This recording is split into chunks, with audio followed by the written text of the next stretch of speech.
A carp nearly 3.3 feet long leaped straight out of the water and hit a boater in the face. And it wasn't alone. A school of hundreds of them launched themselves like hail, causing chaos across the rivers of the Midwest. This is the Asian carp, America's most hated invasive species. Then the unexpected happened. A new industry was born from the cursed fish itself. As of 2024, it is estimated to be worth over $10 billion and continues to grow rapidly. How did something once considered water trash become gold? Who saw opportunity where the rest of society saw only threats? Godiscover, America's most unwanted fish, just became a $10 million industry.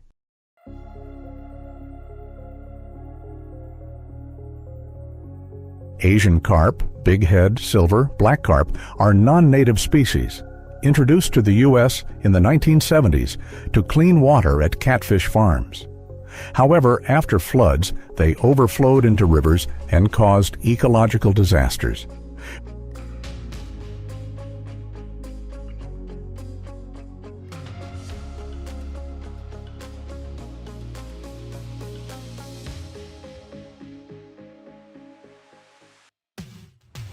With no natural predators, they reproduce extremely quickly. Each female lays over 1 million eggs per year. The young grow quickly and eat all the plankton, depriving native fish like walleye and bass of food. In the Illinois River, they account for over 70% of the fish biomass.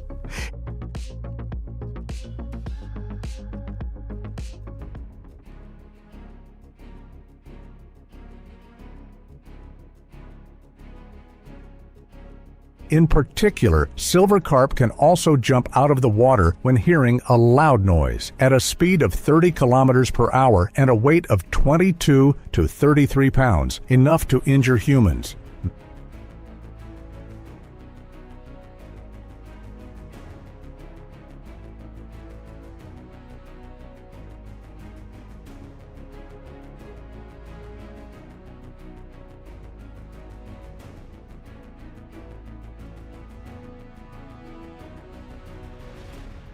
Millions of dollars have been spent on electric fences, hundreds of eradication campaigns have been launched, but they still thrive.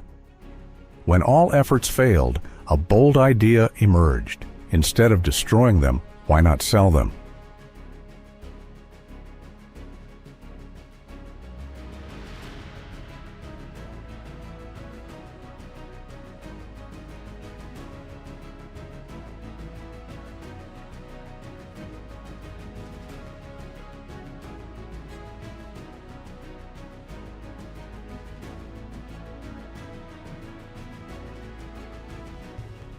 At first, Kentucky fishermen tried hauling the fish up, iced them, and taking them to slaughterhouses. But no one wanted to buy them. Americans don't eat them.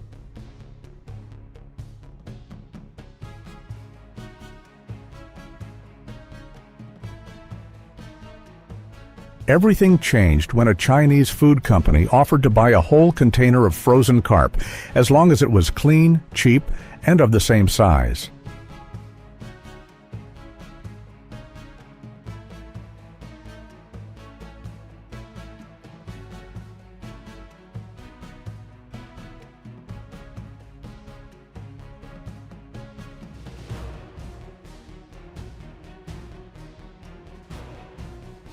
New markets opened up, not for the U.S., but for Asia, where carp was already familiar.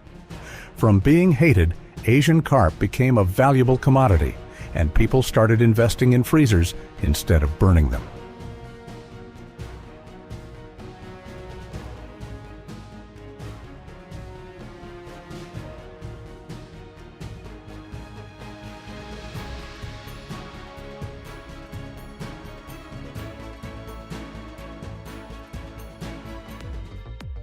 A new industry has emerged on the Illinois River, invasive fish hunting.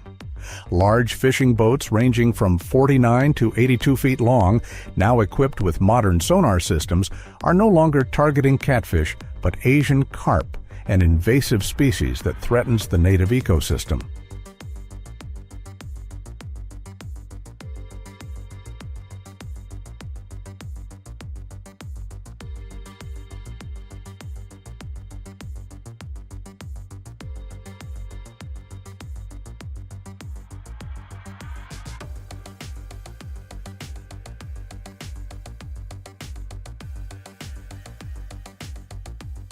The fishing tactic is simple but extremely effective.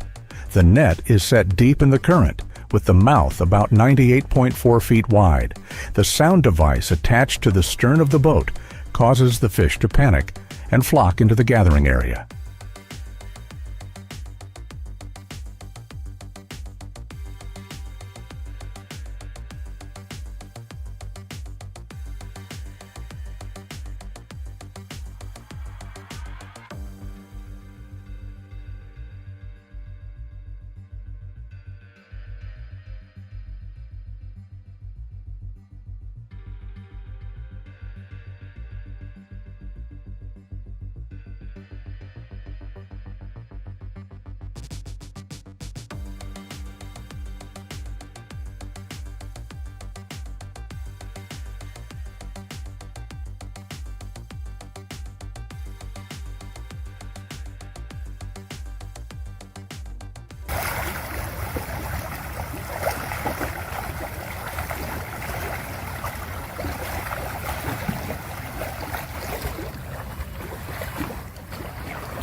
In just a few hours, a net can yield 3 to 5 tons of fish, all without bait or rods.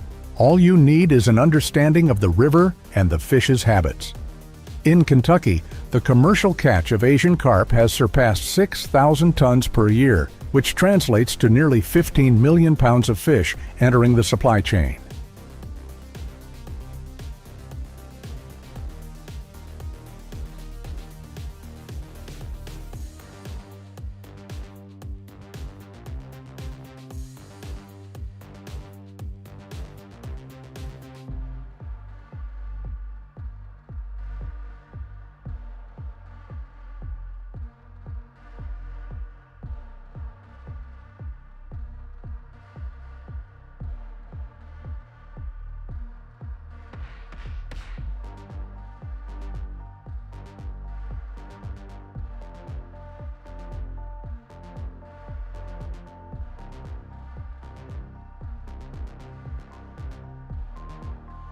It is worth mentioning that this profession is not only for big businesses, but also opens up opportunities for local fishermen who once left the profession because of depleted native fish to return to the river after a decade.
In some states, Governments even subsidize, support equipment, and purchase fish at fixed prices to encourage control of this invasive species.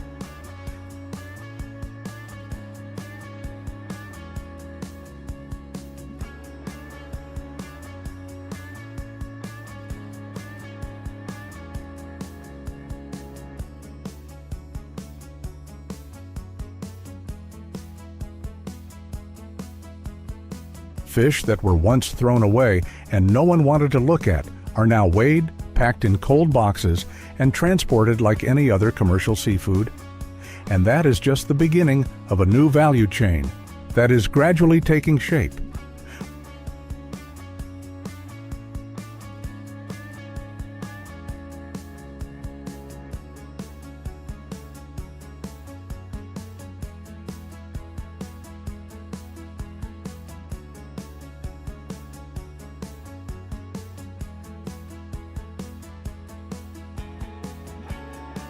Once considered a dangerous invasive species, Asian carp, especially varieties like bighead and silver carp, are now undergoing a dramatic makeover in the United States.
Instead of being hunted for destruction, they are gradually becoming a new economic resource through large-scale commercial farming models.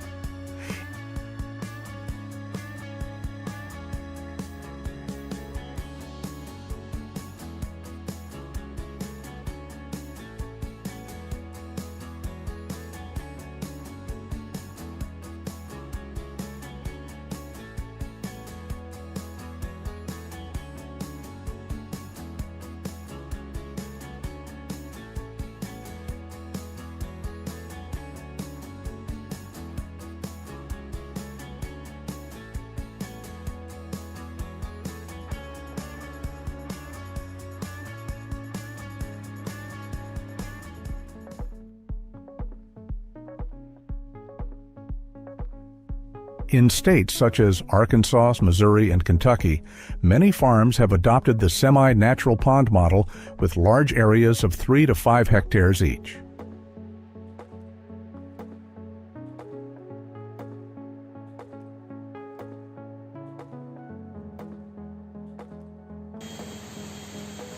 The modernly designed farming system integrates a circulating water cycle and biological barriers, helping to control the living environment and especially prevent the risk of fish escaping into the wild, which has raised concerns about the risk of spreading this invasive species.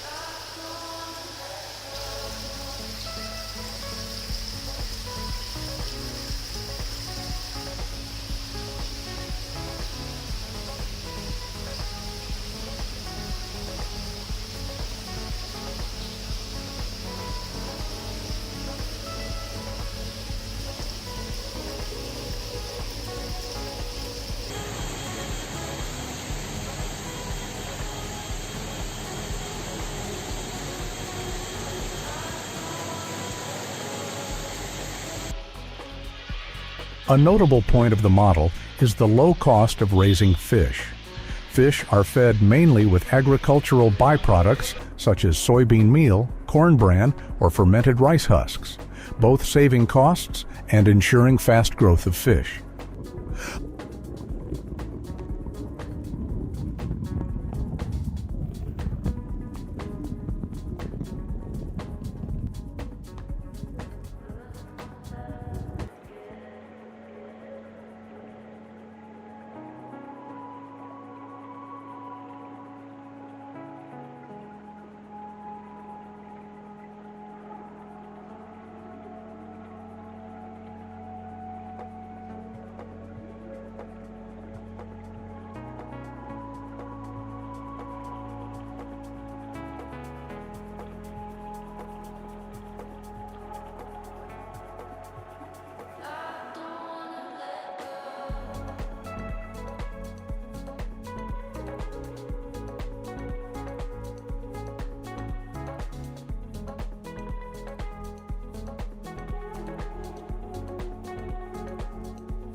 On average, after 6 to 8 months of farming, each fish reaches a weight of 4.4 to 6.6 pounds, meeting export standards.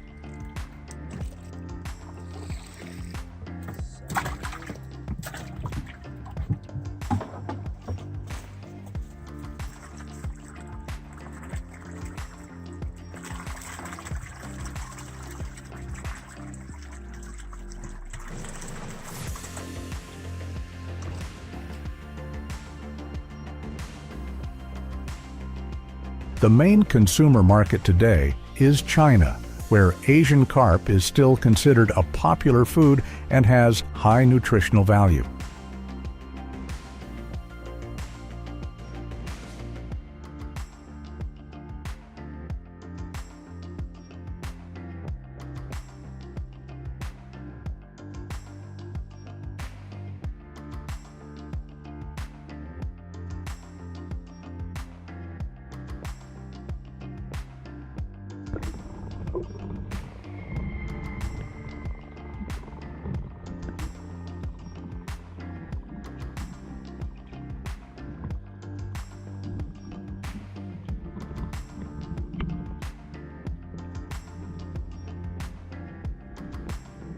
Exporting under trade standards also forces U.S. farms to closely control size, meat quality, and food safety, thereby enhancing the image of the local seafood industry.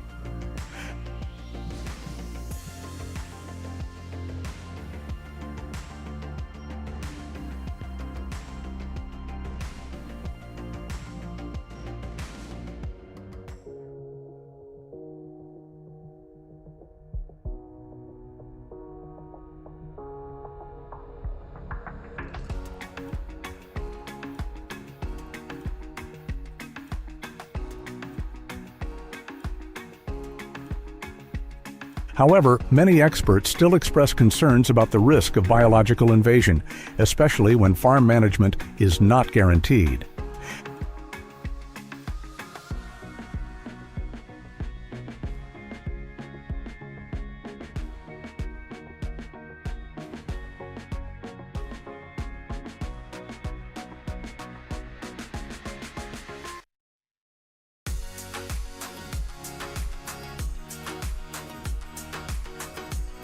However, farm owners affirm that the entire production process is strictly followed, from pond management, seed source inspection, to harvesting and post-harvest processing.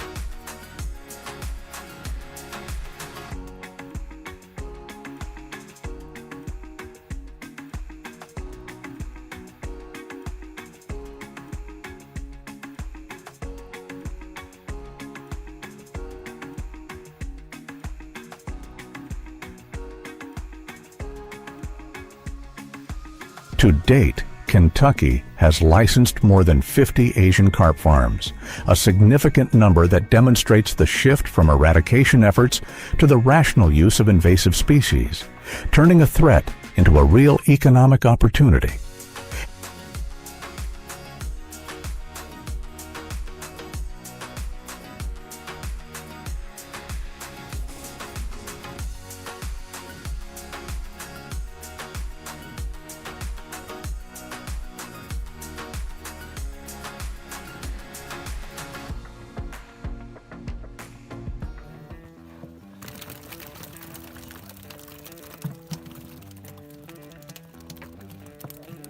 After being caught from the wild or harvested from ponds, Asian carp are shipped to USDA-certified seafood processing plants located primarily in Kentucky and Illinois, USA.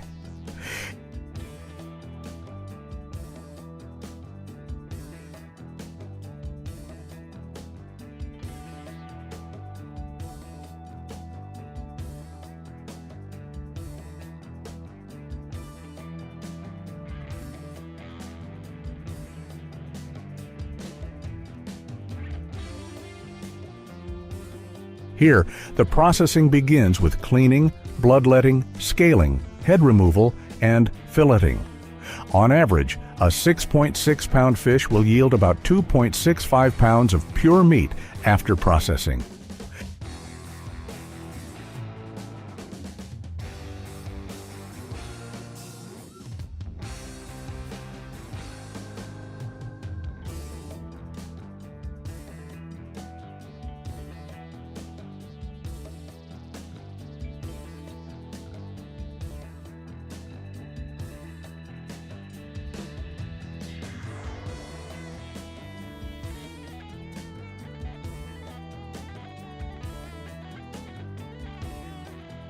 Depending on market requirements, fish can be processed in many ways. Filleted and IQF frozen to preserve the cell structure, ground into fish cakes or sausages, or collagen and oil extracted from the head, bones, and organs. No part is wasted.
In the packaging area, products are vacuum sealed, labeled with QR codes for traceability, and then stored in cold storage at -25°C before being shipped to international markets.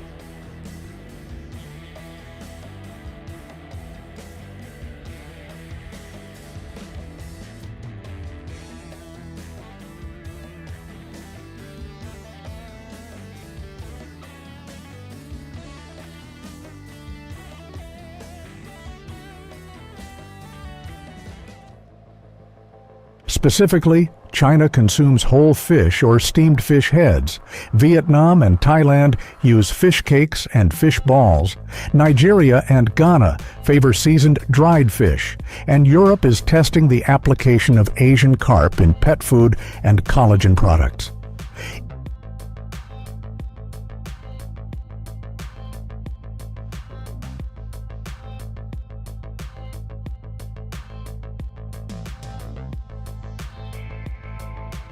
Each 20-ton container can bring in an export value of between $180,000 and $220,000, with an estimated net profit of 25 to 30%, depending on the size of the factory.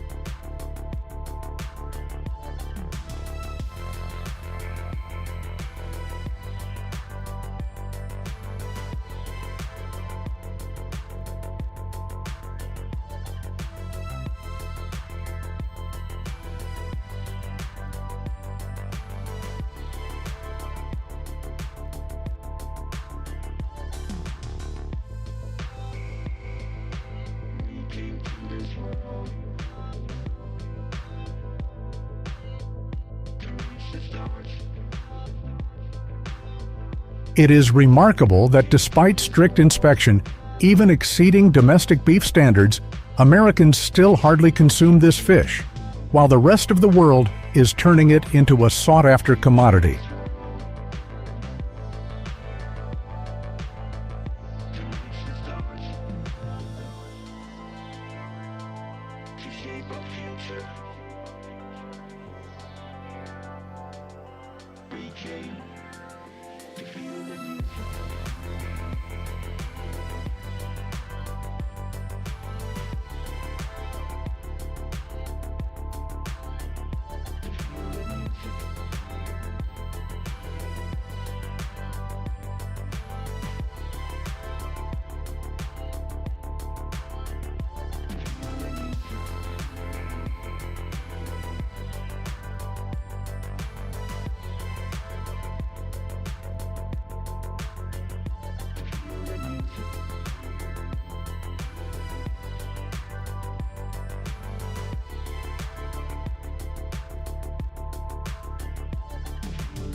Once considered biological waste, Asian carp has now become a link in the global value chain, from the rivers and lakes of the United States to the dining tables of millions of people on the other side of the world.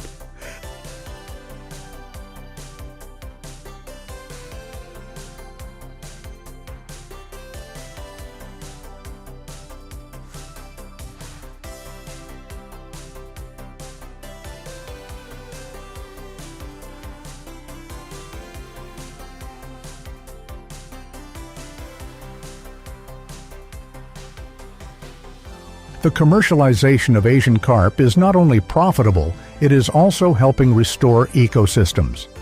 In hotspots like the Illinois and Kentucky rivers, invasive carp populations have dropped by 30% in 5 years, allowing native species like walleye and bass to gradually return.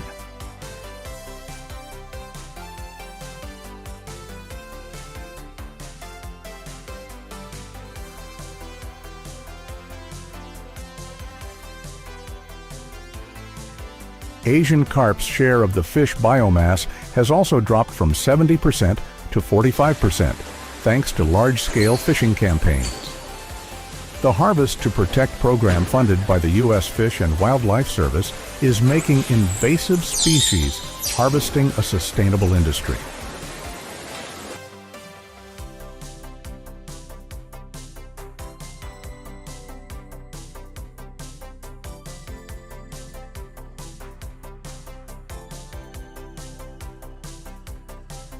In Kentucky, the industry has created more than 300 jobs and provided a steady source of income for riverside towns. Many states use fish export proceeds to restore freshwater environments, such as planting watergrass, reintroducing native fish, and cleaning up riverbanks.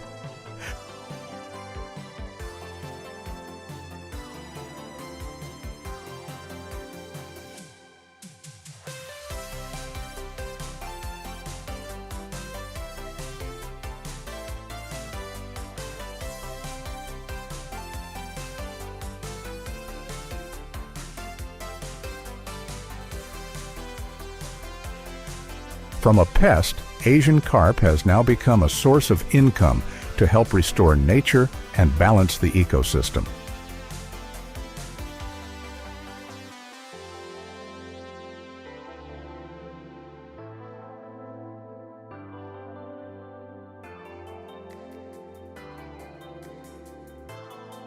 If you believe stories like this need to be told, journeys from rock bottom to crest, from outcast to new life, subscribe to our channel to join us on our next journey.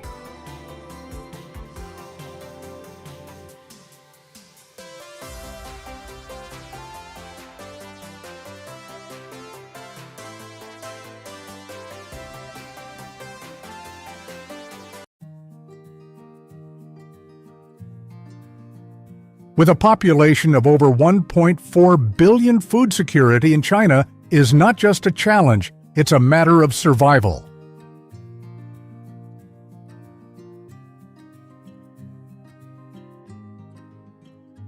As agricultural land per capita shrinks, while food demand continues to rise, traditional farming methods are gradually reaching their limits.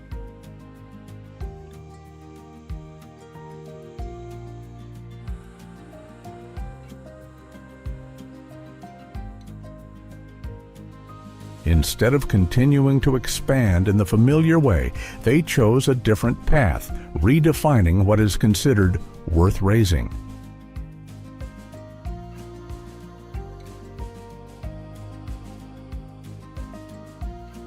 No longer focused on resource-intensive farming models, like cattle or chickens, a new industry is emerging where small, often overlooked creatures become central to economic value.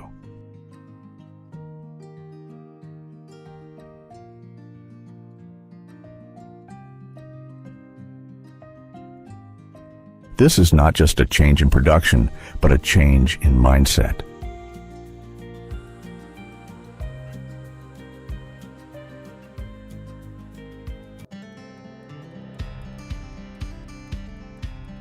When the water level is lowered at precisely the right time, what appears to be a chaotic process actually operates with near-perfect precision.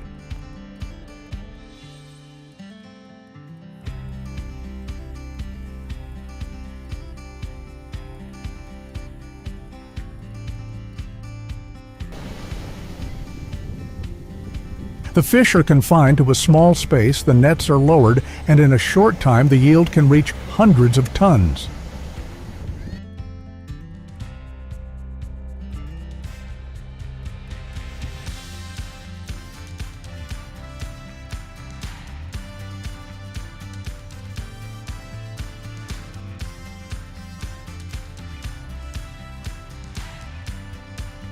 But what is noteworthy is not the volume of the harvest, but the nature of the system behind it.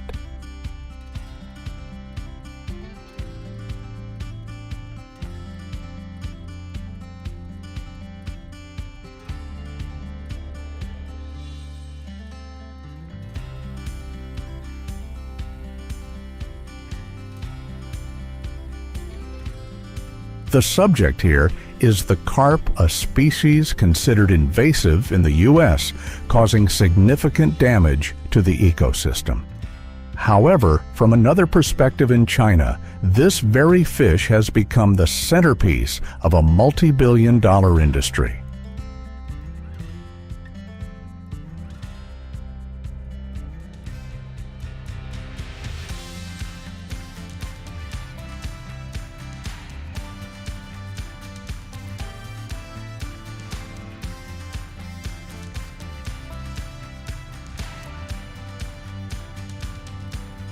There, fishing no longer depends on luck. Water levels, timing, and procedures are all calculated in advance, turning nature into an integral part of the operating system.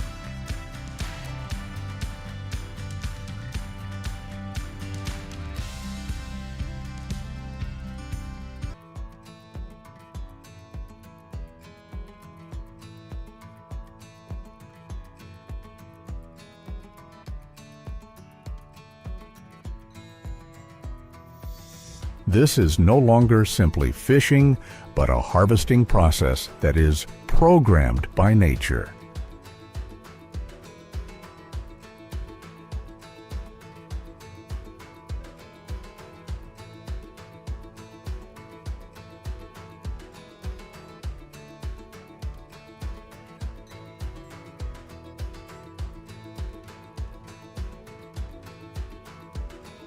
And that's what creates the paradox. What was once considered a disaster can become a huge source of profit if people know how to exploit it.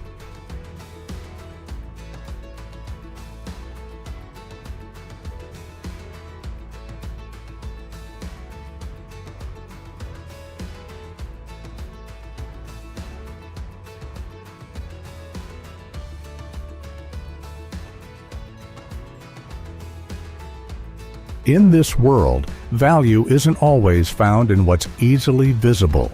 Sometimes it's hidden deep within things that are almost invisible.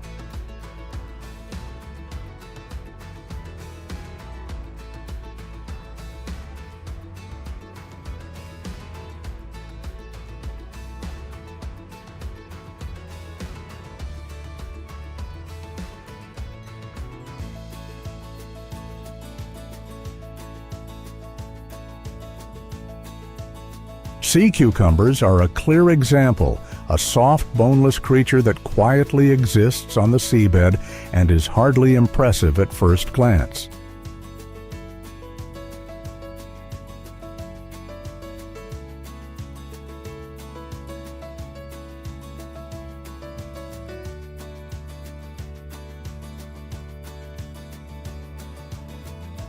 But once it's brought up and goes through the processing, it can lose up to 90% of its weight after drying.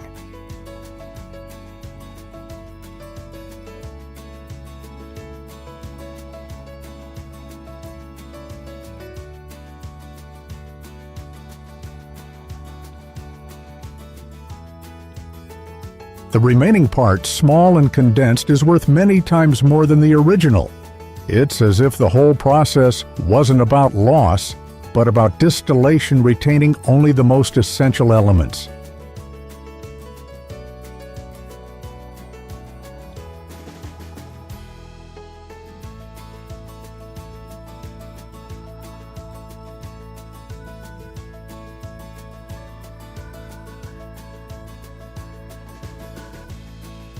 This illustrates a simple yet often overlooked truth.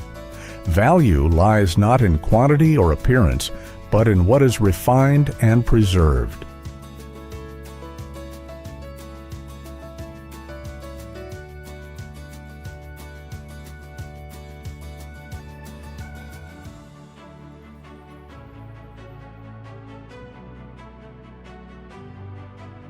And it is at this point that another paradox emerges.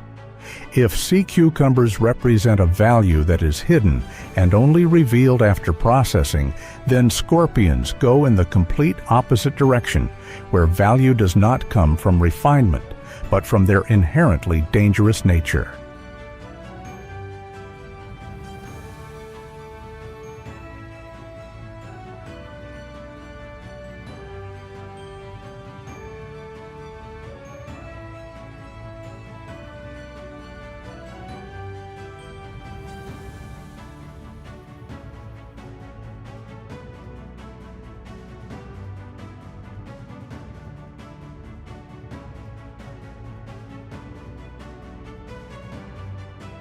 In these farms, thousands of scorpions are raised under strictly controlled conditions because even a small mistake in temperature density or food source can cause the entire colony to be wiped out in a short time.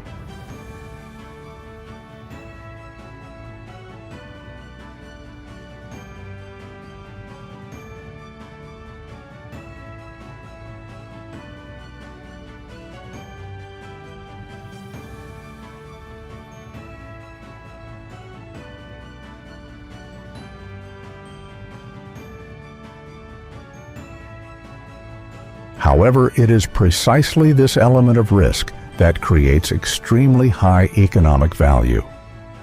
Scorpion venom used in medical and pharmaceutical research can fetch prices of thousands of dollars per gram, among the most expensive biological substances in the world.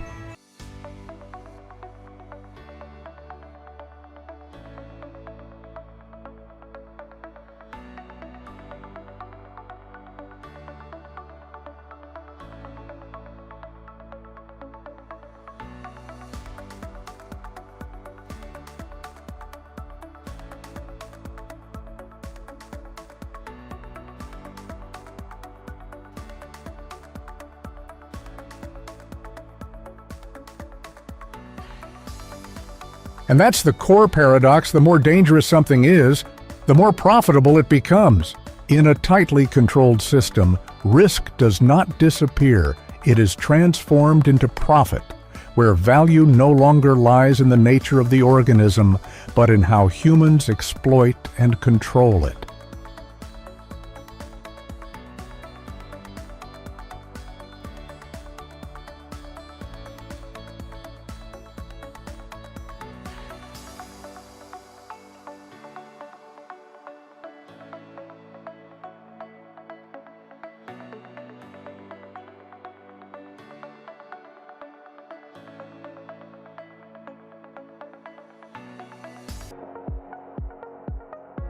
Here, agriculture is no longer a series of isolated activities, but operates like a machine, a living machine, where every movement is calculated and repeated with high precision.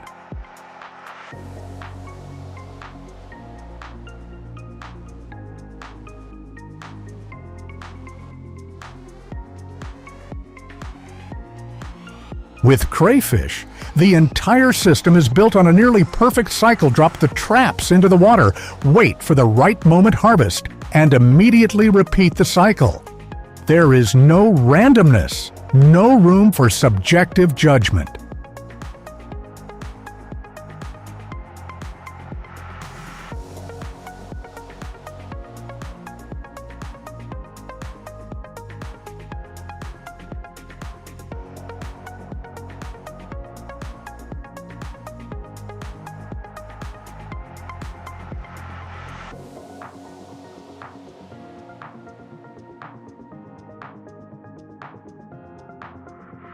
Hundreds, even thousands of mining sites are monitored simultaneously, each trap becoming a data point in a vast network.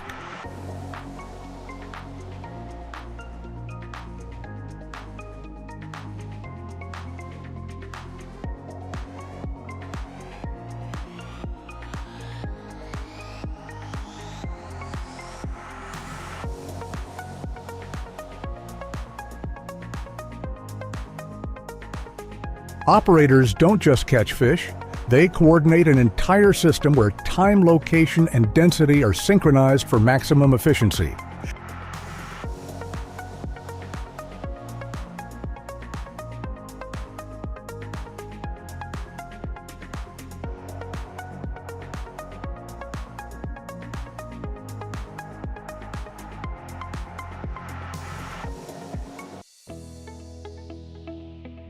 A vast body of water thus ceases to be purely natural, but becomes a harvesting system programmed according to biological rhythms.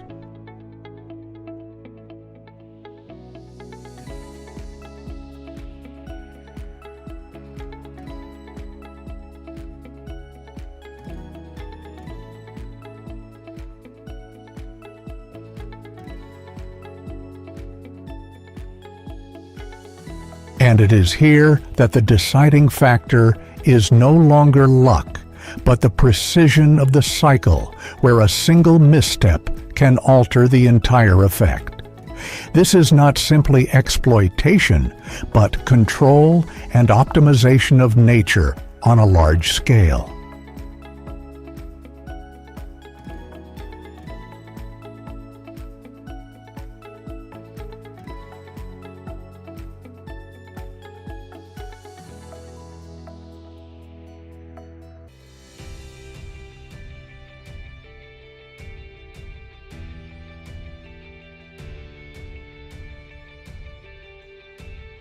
The true scale only becomes apparent when looking at the industrial level of the livestock industry. Every year, billions of ducks are raised in modern facilities where every movement is no longer random, but is directed and tightly controlled, almost like a giant production line.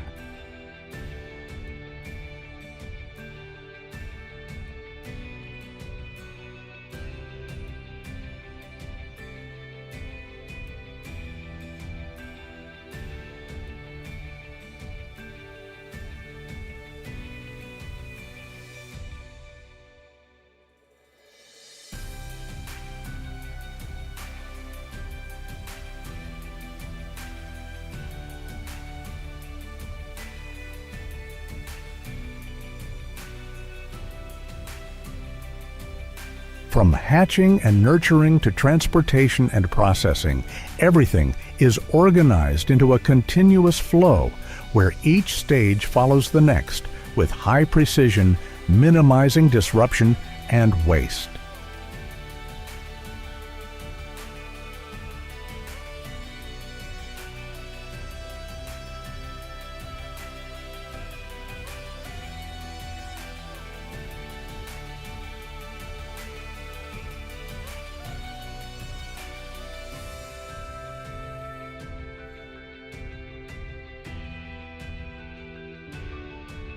Each individual animal is not just a pet, but part of an overall operating system where growth rate, density, and harvest time are all calculated for optimal performance.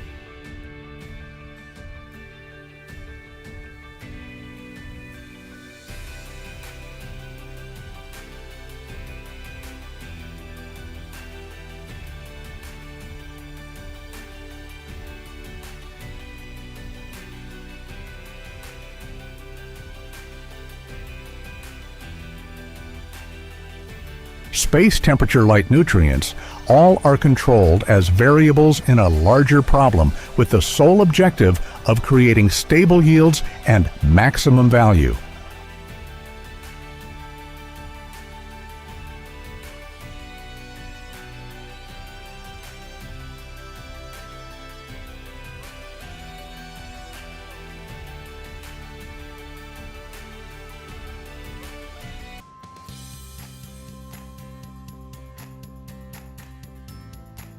And it is here that the line becomes clear.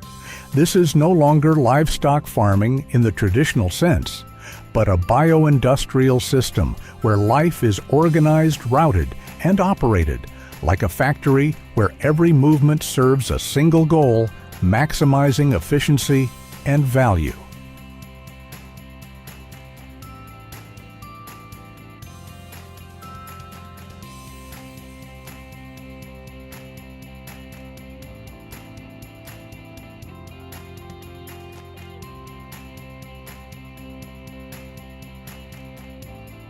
At this level, agriculture is no longer about nurturing, but about controlling life down to the smallest detail. Take the frog as an example, a seemingly simple species, but extremely sensitive to its environment.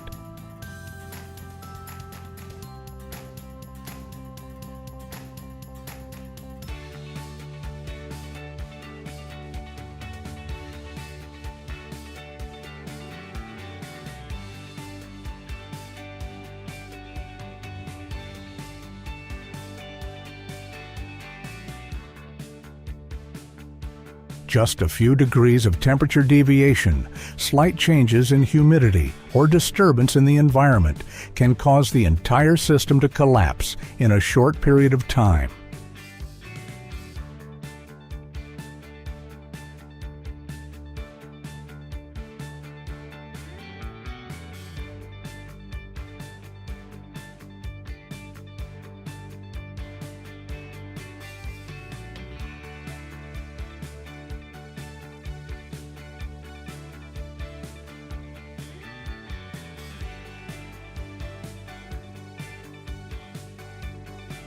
Therefore, in the farms, every factor must be maintained almost perfectly, from temperature and humidity to environmental stability. There is no room for error because even a small deviation can render an entire farming cycle lasting months useless.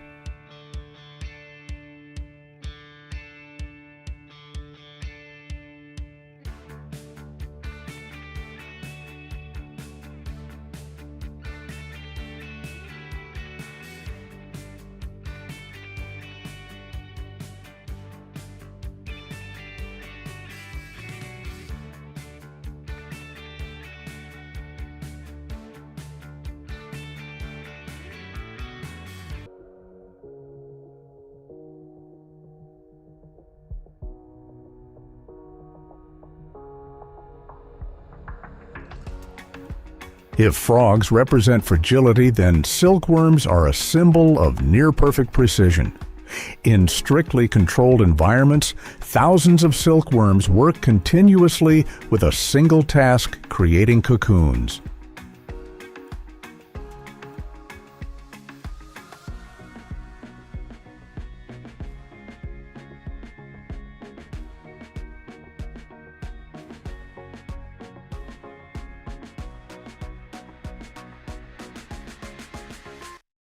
And from that simple act, each individual can produce a thread more than a kilometer long.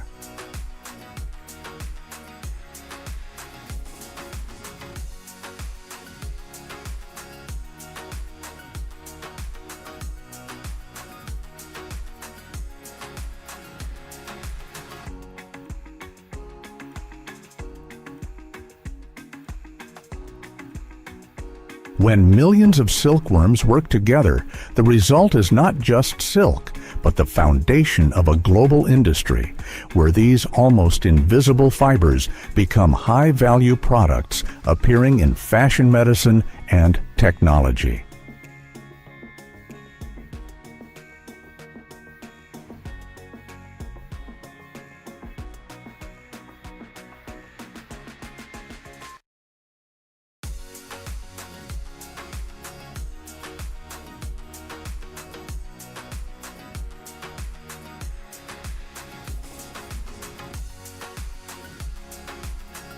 This is the intersection of biology and industry, where from tiny organisms, humans build multi-billion-dollar systems that operate with near-absolute precision control and optimization.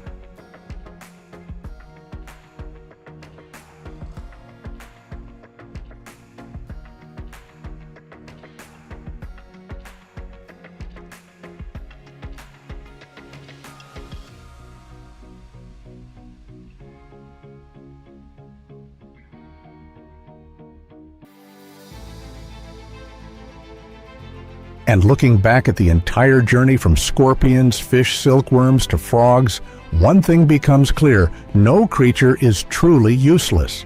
Only the systems haven't been efficient enough to exploit their value.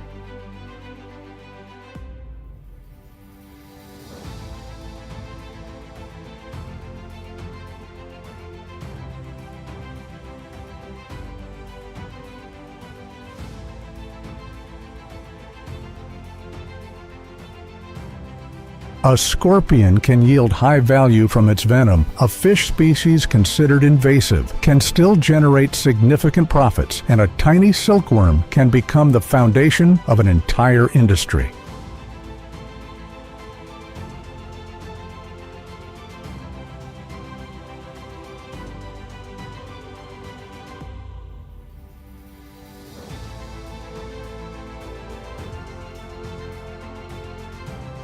The value lies not in the organism itself, but in how humans perceive and organize the systems around it.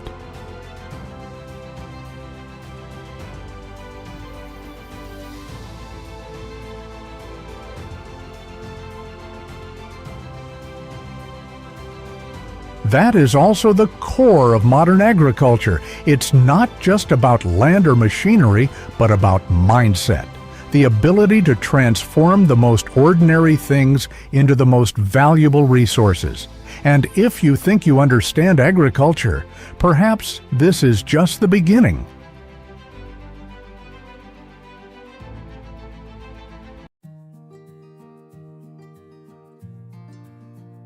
With a population of over 1.4 billion, food security in China is not just a challenge, it's a matter of survival.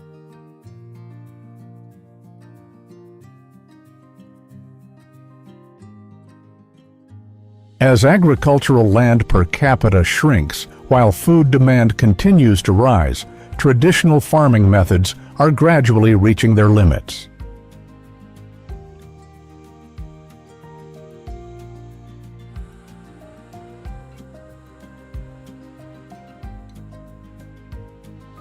Instead of continuing to expand in the familiar way, they chose a different path, redefining what is considered worth raising.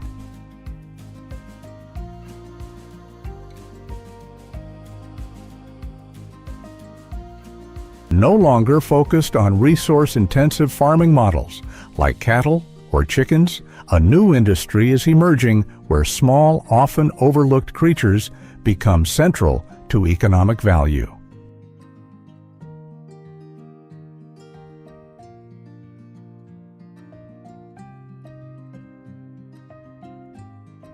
This is not just a change in production, but a change in mindset.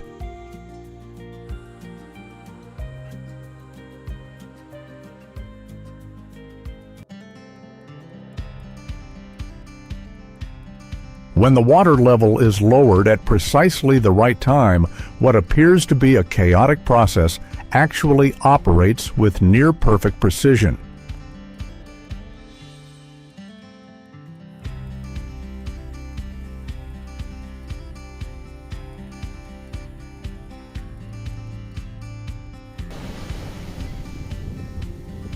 The fish are confined to a small space, the nets are lowered, and in a short time the yield can reach hundreds of tons.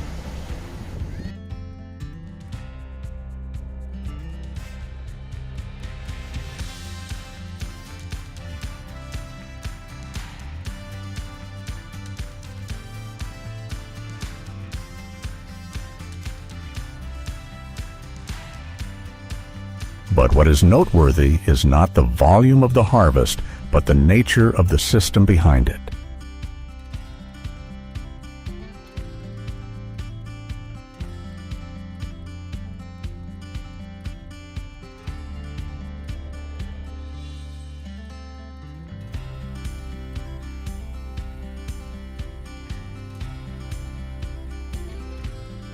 The subject here is the carp, a species considered invasive in the U.S., causing significant damage to the ecosystem.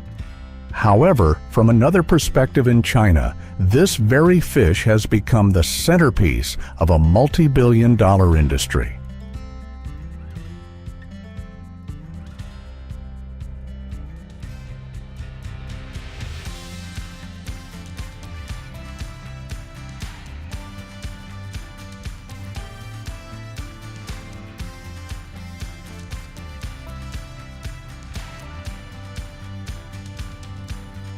There, fishing no longer depends on luck. Water levels, timing, and procedures are all calculated in advance, turning nature into an integral part of the operating system.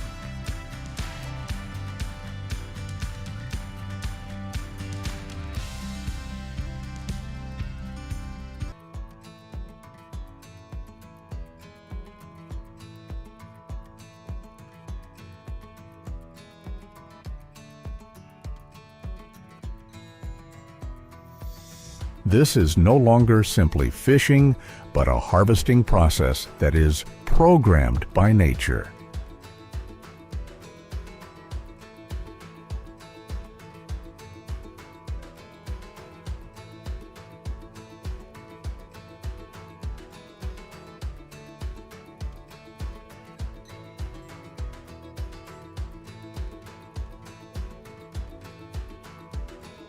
And that's what creates the paradox. What was once considered a disaster can become a huge source of profit if people know how to exploit it.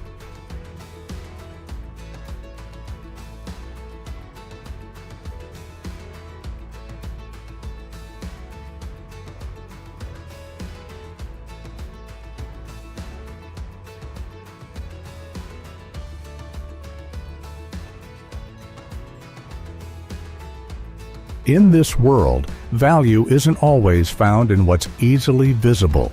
Sometimes it's hidden deep within things that are almost invisible.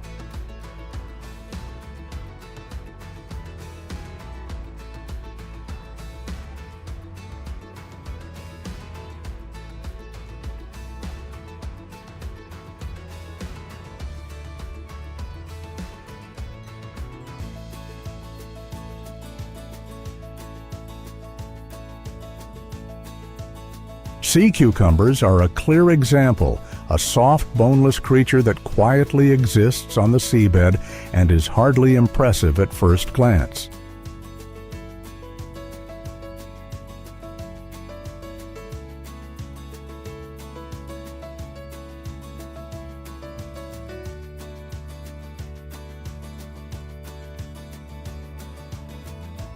But once it's brought up and goes through the processing, it can lose up to 90% of its weight after drying.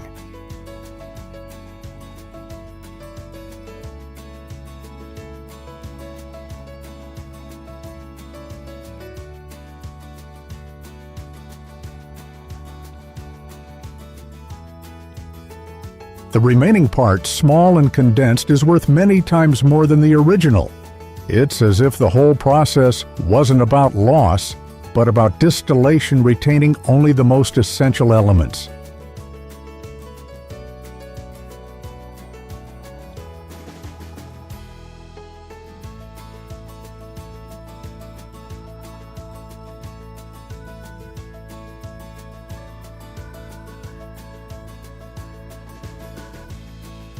This illustrates a simple yet often overlooked truth.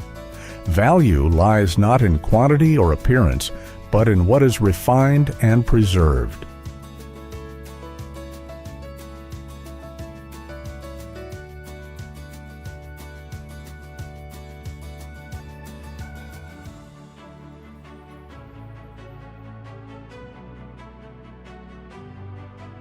And it is at this point that another paradox emerges. If sea cucumbers represent a value that is hidden and only revealed after processing, then scorpions go in the complete opposite direction, where value does not come from refinement, but from their inherently dangerous nature.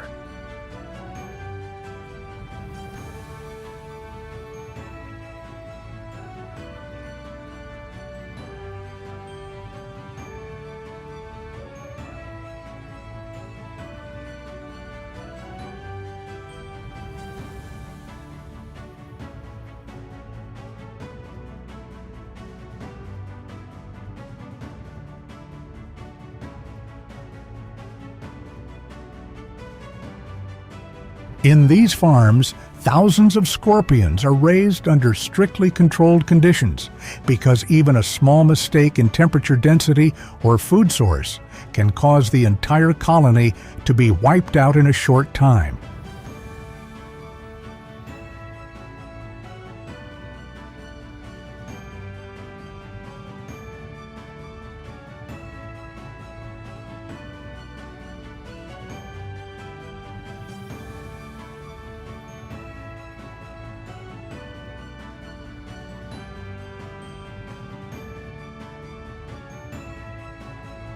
However, it is precisely this element of risk that creates extremely high economic value.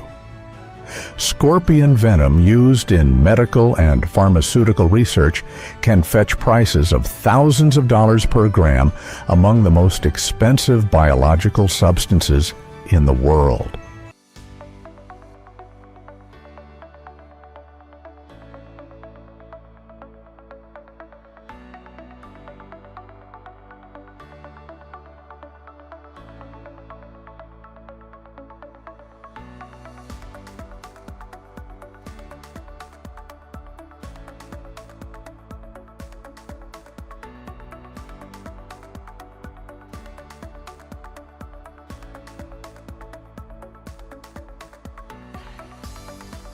And that's the core paradox. The more dangerous something is, the more profitable it becomes. In a tightly controlled system, risk does not disappear. It is transformed into profit, where value no longer lies in the nature of the organism, but in how humans exploit and control it.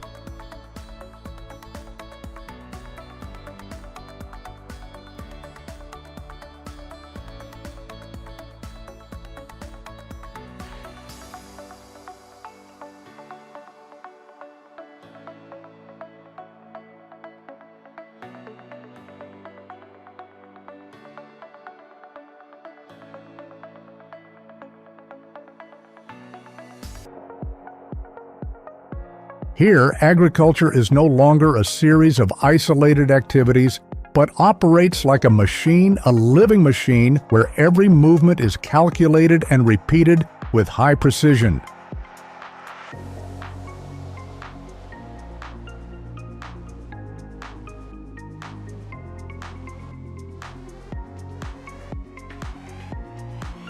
With crayfish, the entire system is built on a nearly perfect cycle. Drop the traps into the water, wait for the right moment, harvest, and immediately repeat the cycle. There is no randomness, no room for subjective judgment.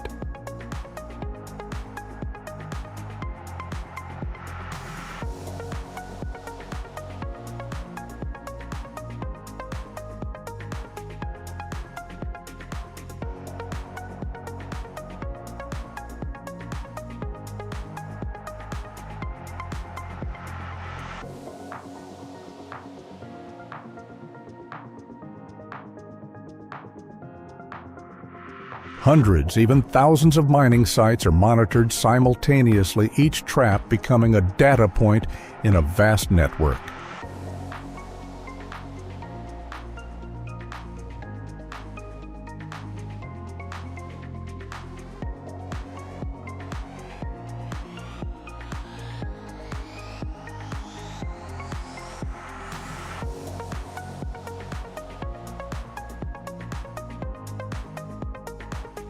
Operators don't just catch fish, they coordinate an entire system where time, location, and density are synchronized for maximum efficiency.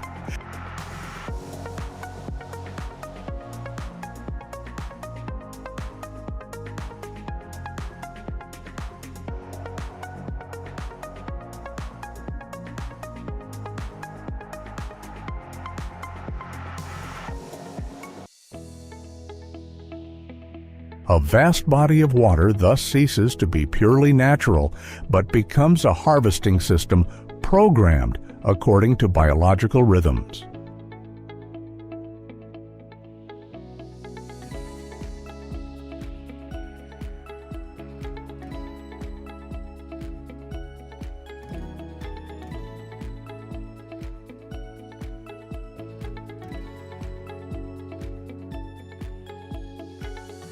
And it is here that the deciding factor is no longer luck, but the precision of the cycle, where a single misstep can alter the entire effect.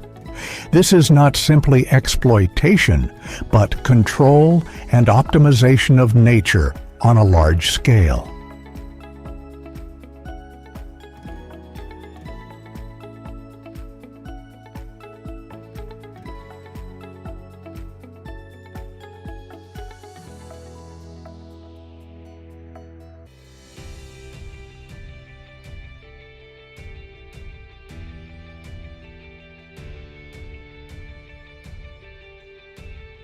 The true scale only becomes apparent when looking at the industrial level of the livestock industry. Every year, billions of ducks are raised in modern facilities where every movement is no longer random, but is directed and tightly controlled, almost like a giant production line.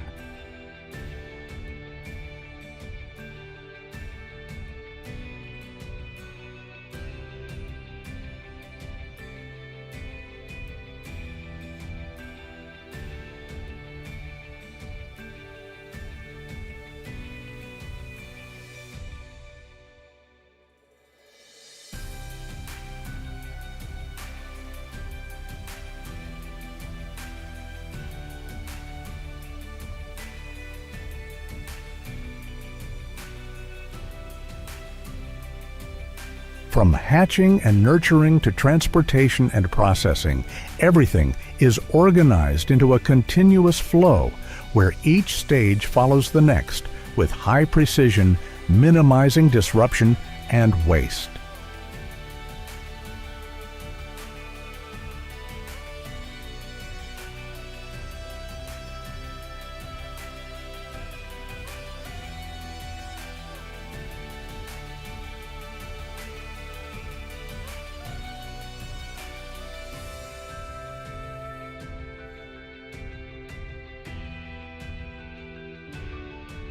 Each individual animal is not just a pet, but part of an overall density and harvest time are all calculated for optimal performance.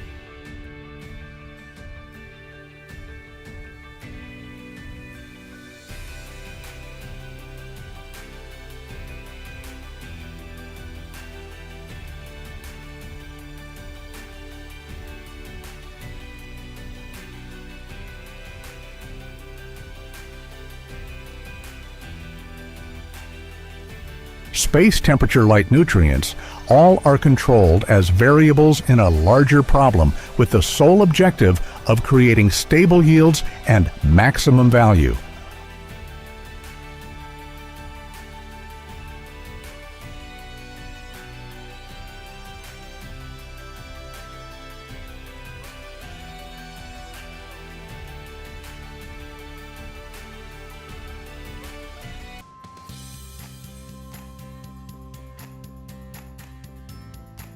And it is here that the line becomes clear. This is no longer livestock farming in the traditional sense, but a bioindustrial system where life is organized, routed, and operated like a factory where every movement serves a single goal, maximizing efficiency and value.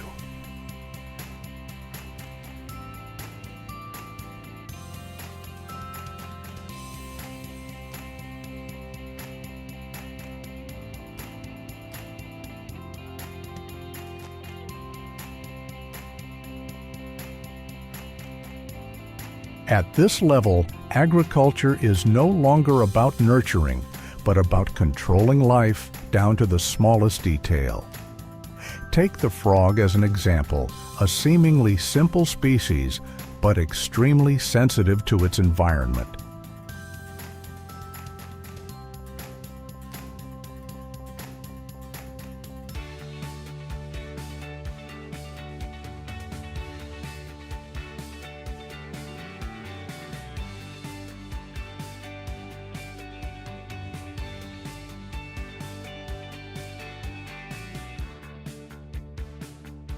Just a few degrees of temperature deviation, slight changes in humidity, or disturbance in the environment can cause the entire system to collapse in a short period of time.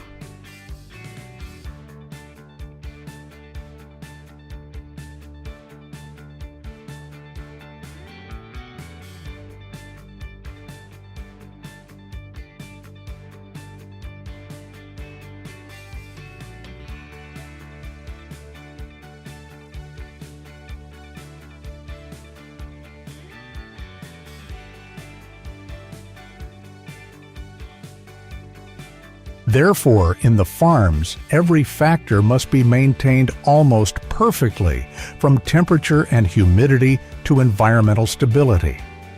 There is no room for error because even a small deviation can render an entire farming cycle lasting months useless.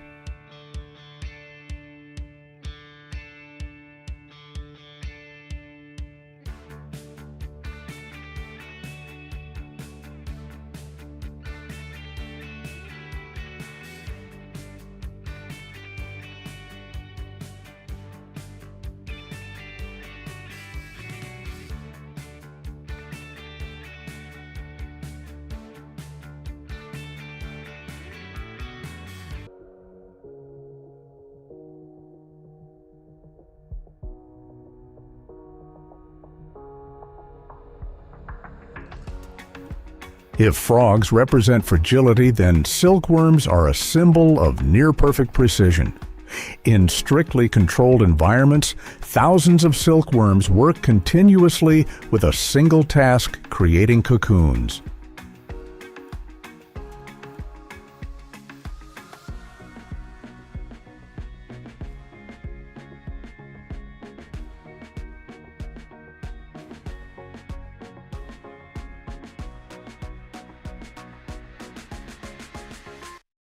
And from that simple act, each individual can produce a thread more than a kilometer long.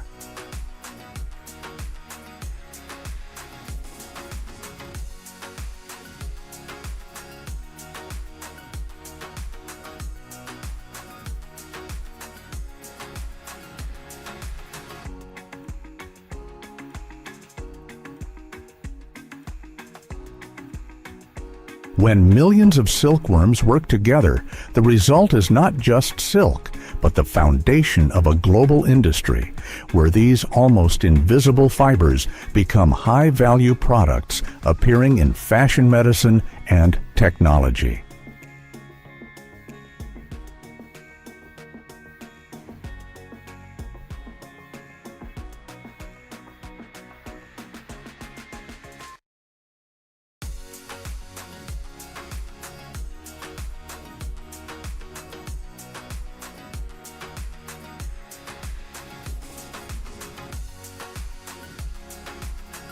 This is the intersection of biology and industry, where from tiny organisms, humans build multi-billion-dollar systems that operate with near-absolute precision control and optimization.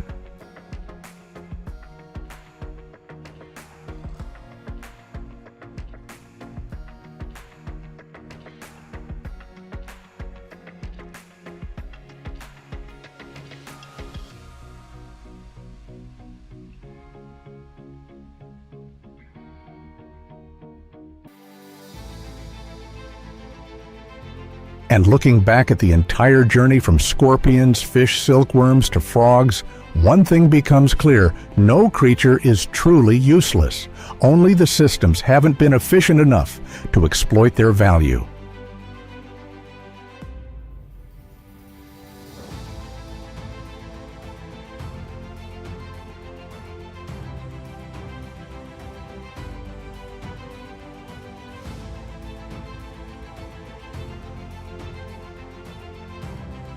A scorpion can yield high value from its venom. A fish species considered invasive can still generate significant profits, and a tiny silkworm can become the foundation of an entire industry.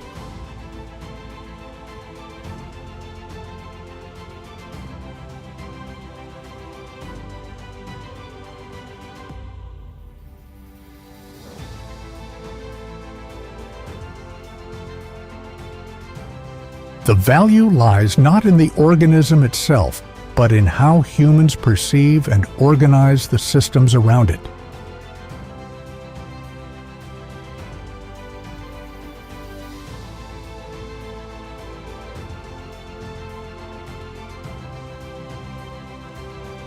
That is also the core of modern agriculture. It's not just about land or machinery, but about mindset. The ability to transform the most ordinary things into the most valuable resources. And if you think you understand agriculture, perhaps this is just the beginning.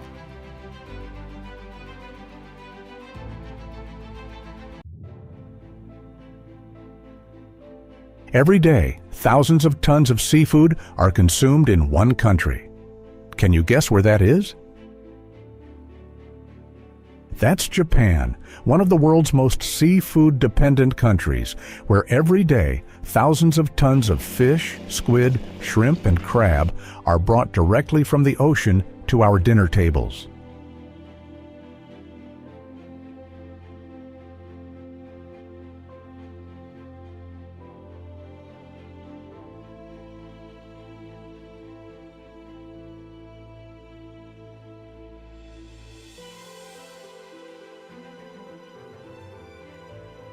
To maintain that pace, they built a system that operates almost non-stop, from offshore fleets and transshipment ports to processing plants and a nationwide cold chain transportation network.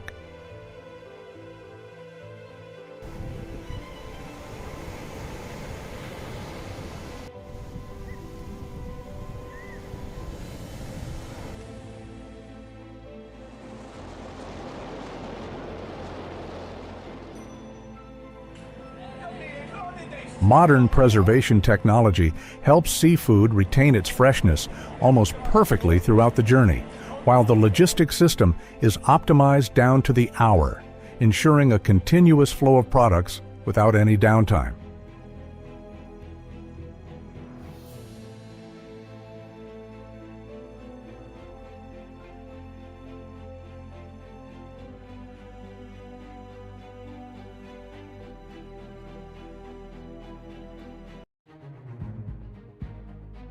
All of these elements combine to create a 24/7 maritime machine, where the ocean is directly connected to daily life.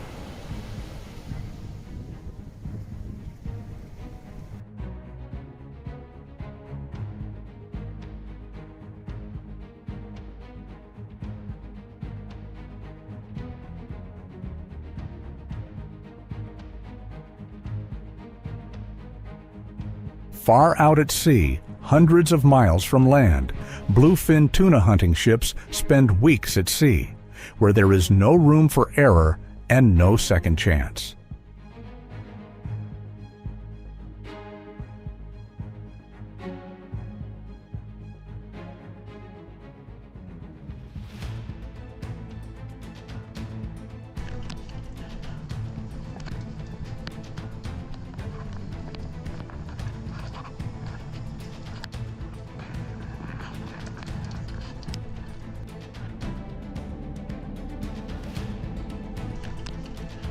Each trip is like a big gamble because the goal isn't about quantity, but about the value of each individual.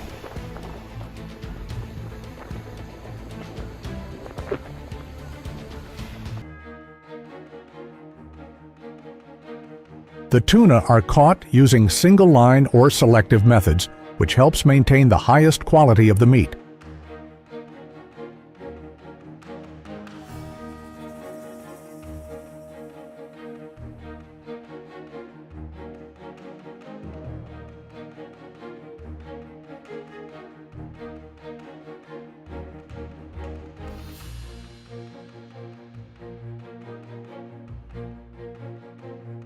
As soon as they are brought aboard, they are processed within minutes. Rapid cooling with ice or a super chilling system, then strictly preserved to maintain perfect freshness before docking.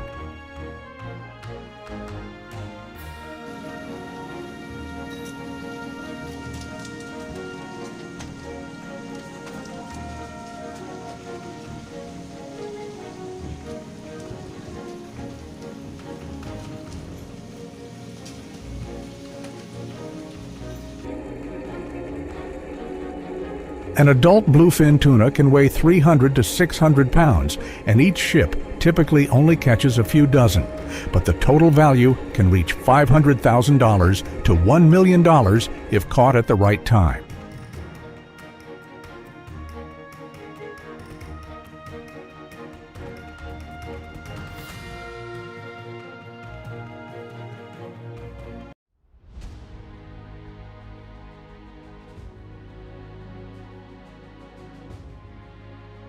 Guess how much could a tuna like this be worth? For the highest quality specimens, especially the sushi grade ones sold in markets like Tokyo, prices can reach $10,000 to $100,000 plus per fish, and even higher in special auctions. This makes each fish a mobile asset in the ocean.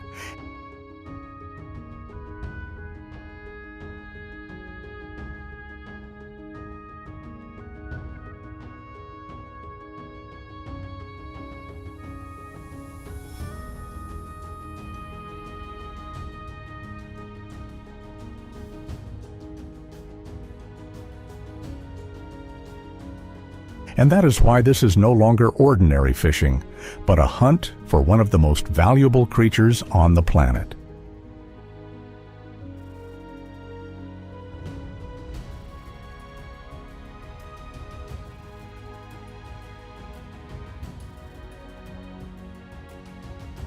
If tuna represents high-value hunts in the ocean, salmon tells a completely different story, where nature is programmed into large-scale production.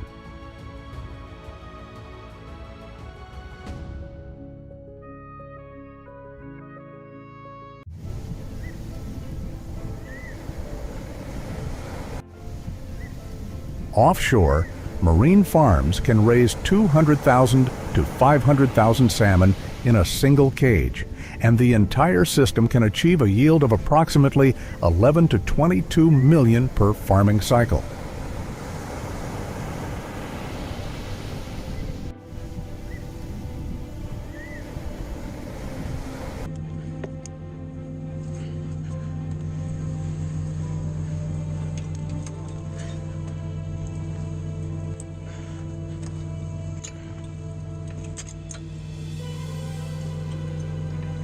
When harvest time arrives, large-scale nets are closed, quickly gathering the entire school of fish into a narrow area within just a few hours.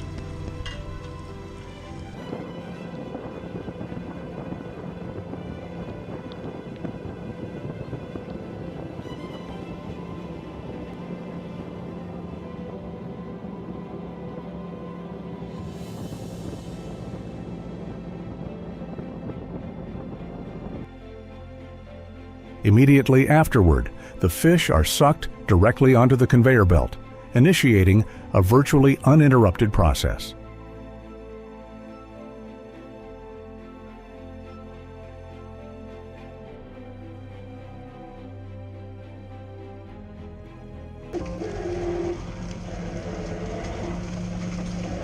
Modern production lines can process 10,000 to 15,000 fish per hour, automatically sorting them by size with high accuracy, then transferring them to ultra-fast freezing technology in just a few tens of minutes to preserve their quality.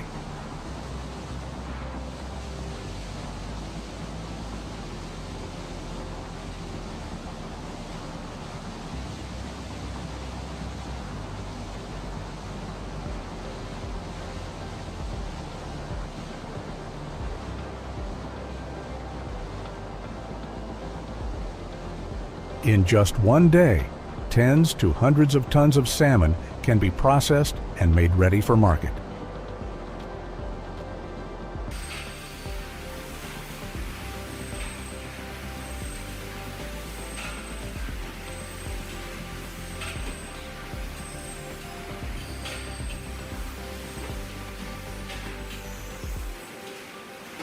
If you were to rate the modernity of this salmon processing line on a scale of 10, how many points would you give it?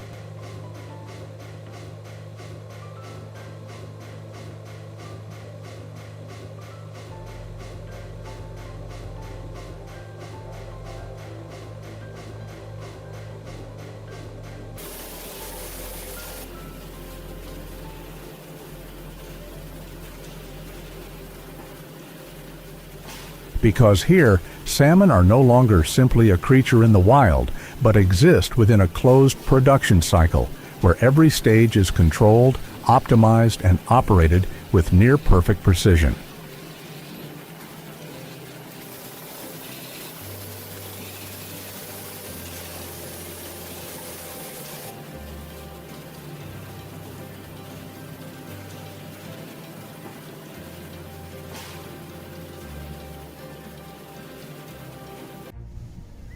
Unlike many other species, squid are exploited almost continuously 24 hours a day, but using two entirely different strategies.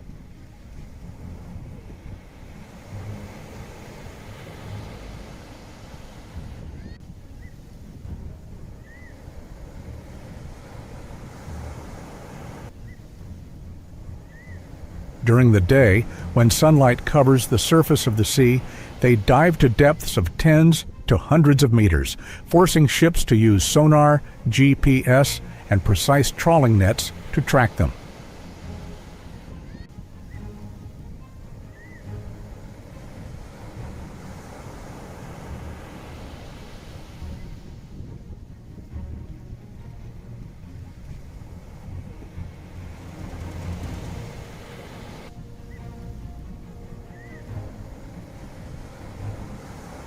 This is a highly skilled hunt, as even a deviation of a few dozen meters can drastically reduce the yield, sometimes resulting in a trip with only a few hundred pounds of catch.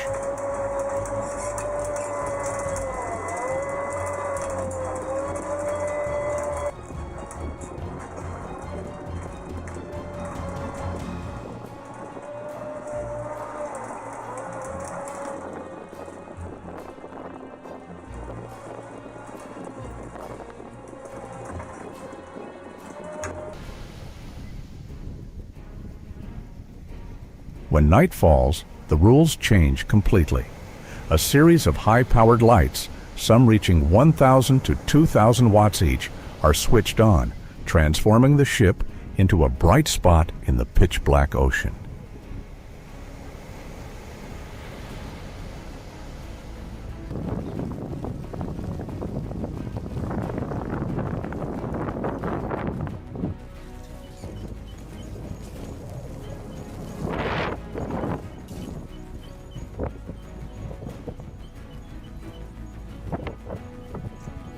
This light attracts squid from many directions, causing them to gather in dense schools just below the water surface. In just a few hours, a single vessel can catch 4,400 to 11,000 pounds of squid, equivalent to thousands of individuals.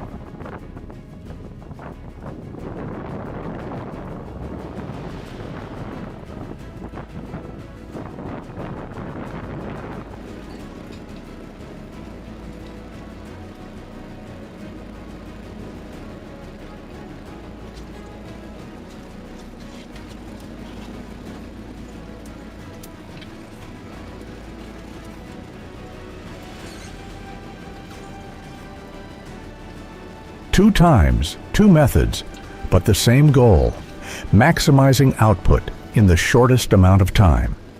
Daytime is precise tracking, nighttime is large-scale lure hunting.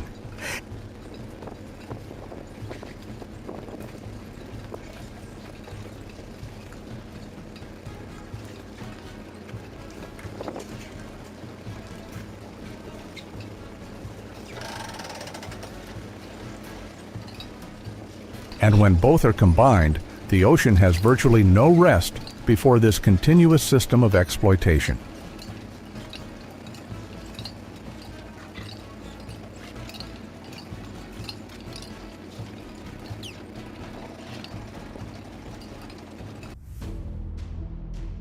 If squid represents speed and scale, then lobsters belong to a completely different world, slow, selective, and of far greater value.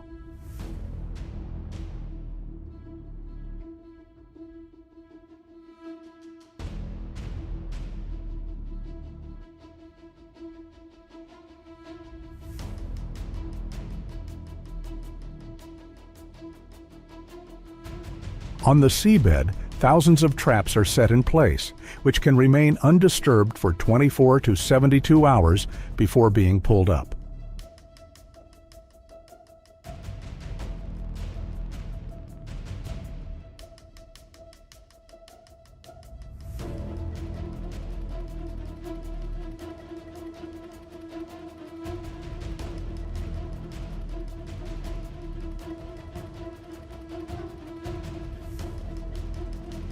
An average fishing vessel deploys between 500 and over 1,000 traps per trip. But not all traps yield a significant catch.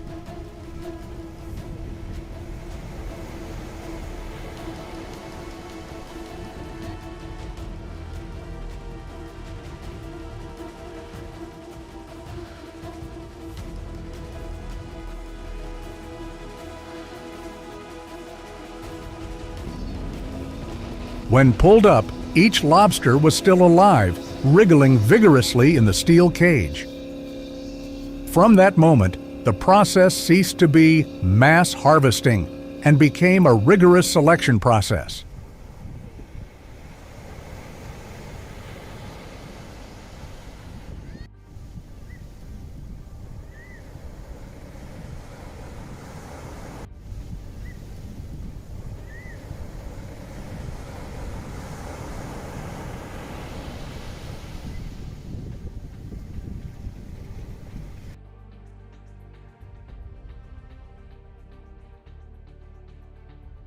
Each bird must meet a minimum carapace length of approximately 3.25 to 3.5 inches, along with a standard weight and shell condition.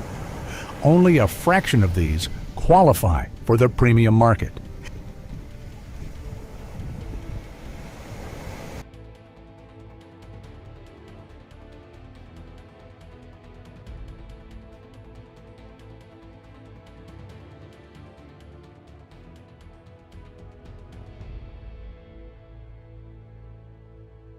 If you were to rate the level of luxury, how would you give lobster on a scale of 10? Because here, lobster is not just food, it's a living luxury item.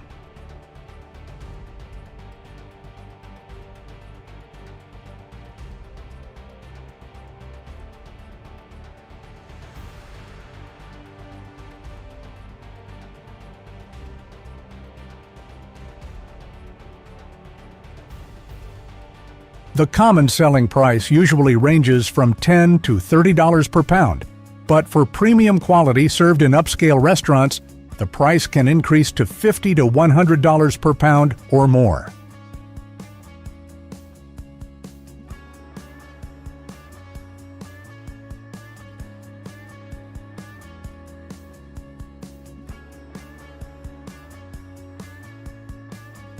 When thousands of fishing trips are combined each year, the lobster industry can generate billions of dollars in revenue.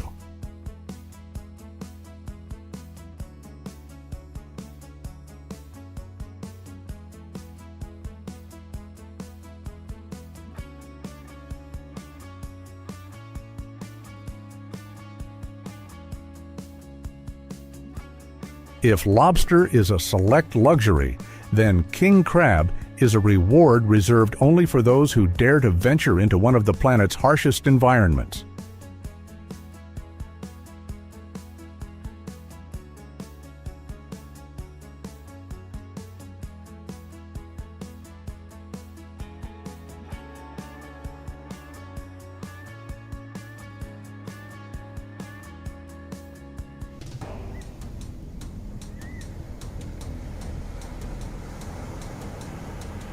Off the coast of Alaska, where air temperatures can drop below -20 degrees Fahrenheit, -29 degrees Celsius, and seawater temperatures hover around 32 to 39 degrees Fahrenheit, 0 to 4 degrees Celsius, ships must travel hundreds of miles offshore to drop steel cages weighing between 600 and 900 pounds each onto the ocean floor.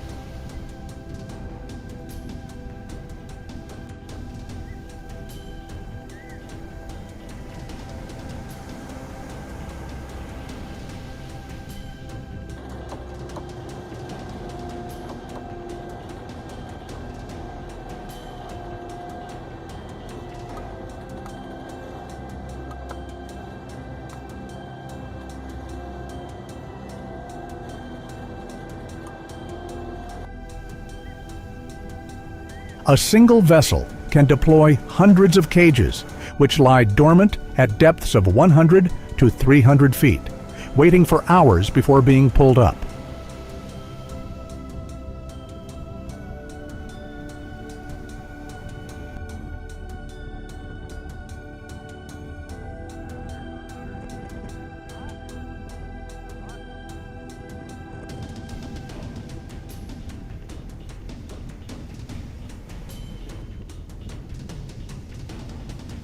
But when the cables begin to tighten and the cage leaves the water, the real challenge begins.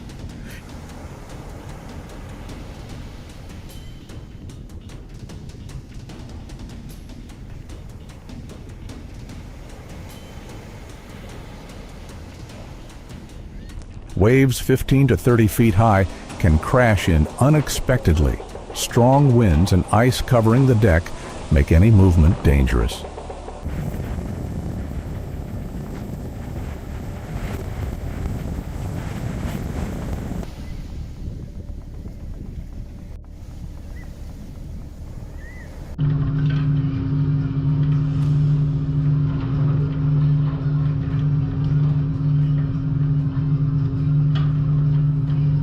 Sailors have to work continuously for 18 to 20 hours a day, pulling, sorting, and handling crabs in conditions where a slip of the foot or a moment's delay can lead to an immediate accident.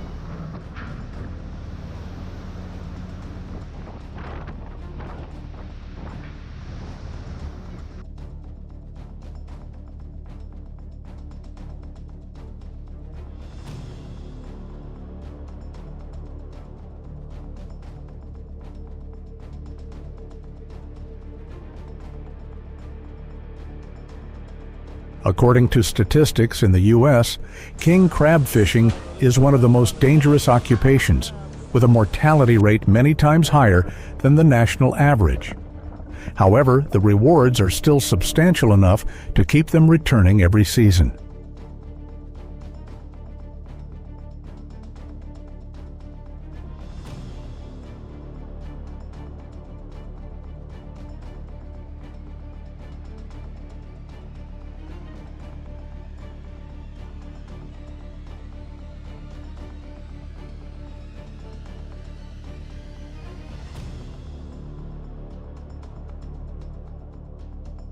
A successful voyage can bring in $100,000 to $500,000 per vessel, or even more if production and market prices peak.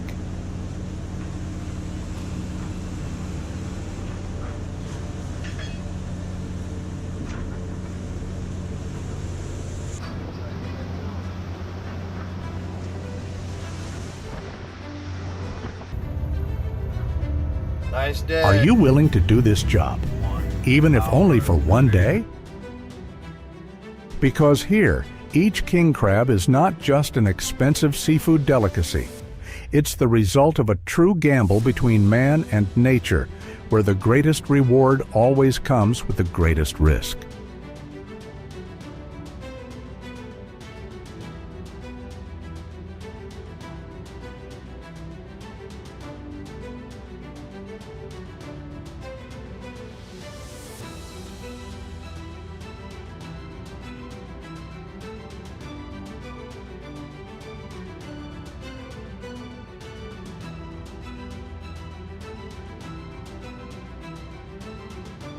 After the harsh sea voyages off Alaska, the seafood's journey is far from over.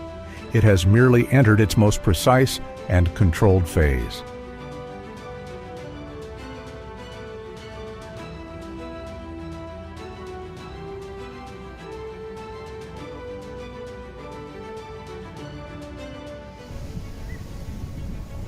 In Japan, where over 8,000 to 8,300 metric tons of seafood are processed daily, the entire system operates like a giant machine.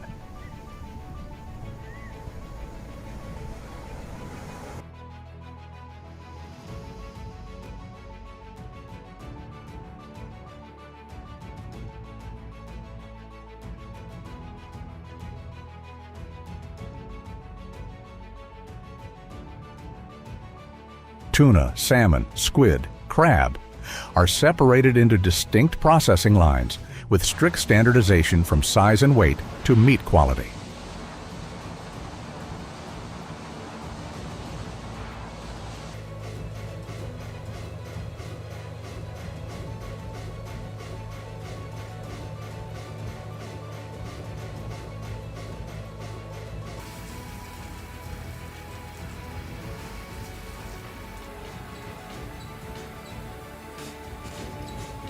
Cameras, sensors, and automated systems record every parameter, turning each organism into a data unit that can be analyzed and optimized in real time. Speed, accuracy, and consistency are achieved at a near absolute level.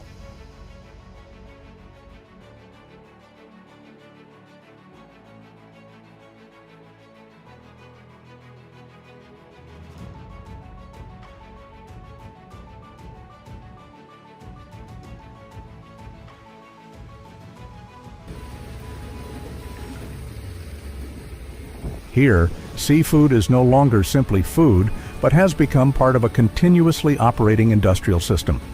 But as exploitation increases, so does the pressure on the ocean.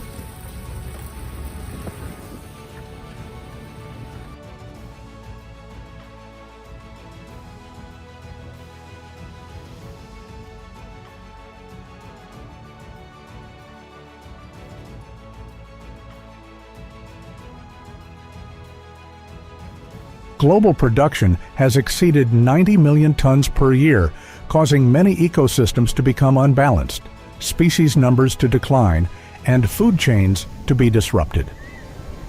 A paradox is gradually emerging. The more efficiently the ocean is exploited, the more vulnerable it becomes.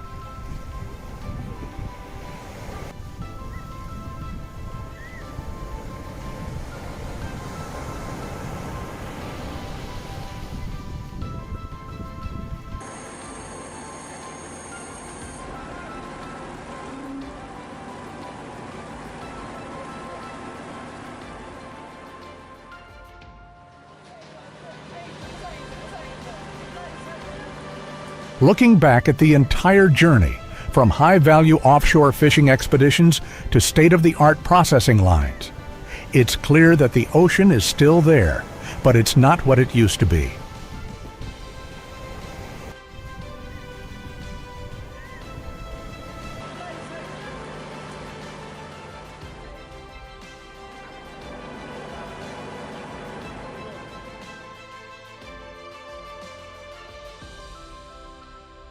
If you want to explore more of the vast systems behind the natural world, subscribe to the Go Discover channel so you don't miss the next stories.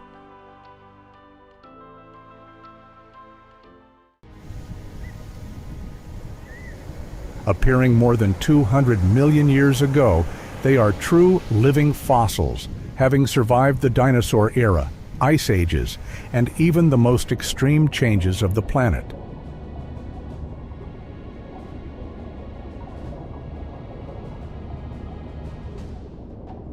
Sturgeon bodies are covered with rows of hard armor-like scales.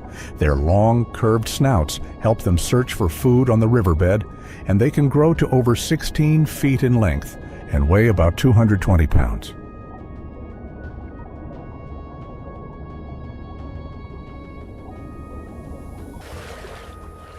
What makes them special is not only their ancient appearance, but also their slow life cycle. It takes a female sturgeon 10 to 20 years to start reproducing.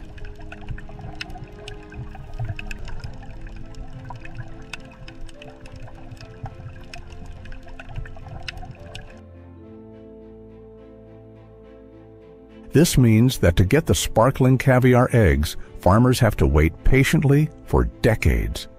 It is this scarcity that creates the luxury value.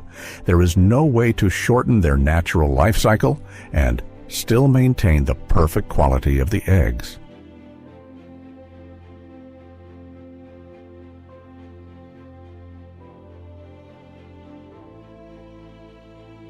Historically, caviar was considered the food of kings.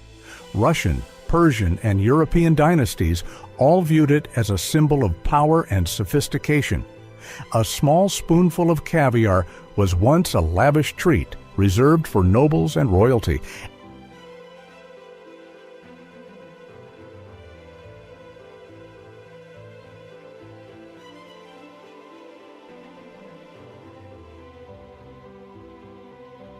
And to this day, that legacy continues as caviar continues to hold the #1 spot on the list of the most expensive foods on the planet.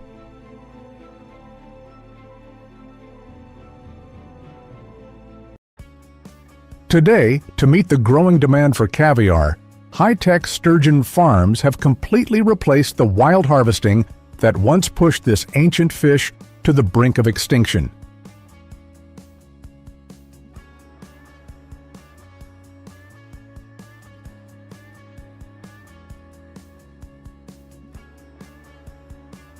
In modern farms, sturgeon are raised in recirculating tank systems where the water is constantly filtered, oxygenated, and closely monitored for temperature and pH, recreating the natural glacier environment, helping the fish grow slowly but steadily.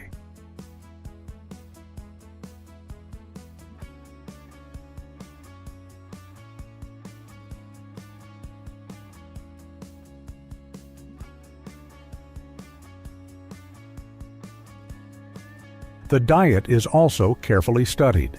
Sturgeon are fed a diet rich in omega-3, protein and minerals, which helps the eggs to reach their ideal luster, flavor, and size over many years.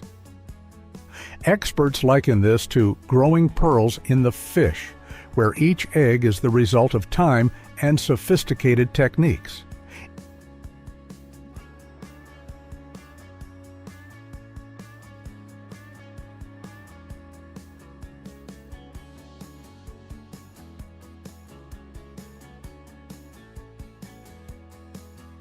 From the fingerling stage, they are placed in modern recirculating tank systems where water temperature, purity, and oxygen concentration are strictly controlled.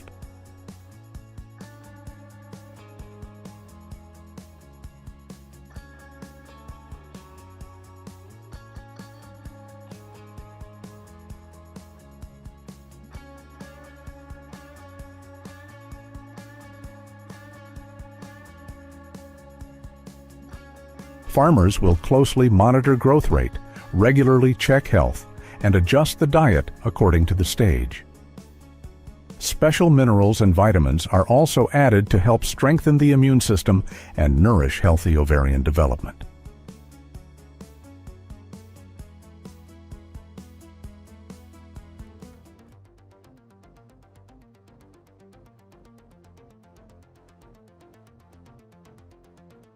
When the fish enter adulthood, the care process becomes even more strict. The breeder needs absolute patience because it is only after 7 to 10 years that the female fish begin to produce eggs of the quality needed to be processed into caviar.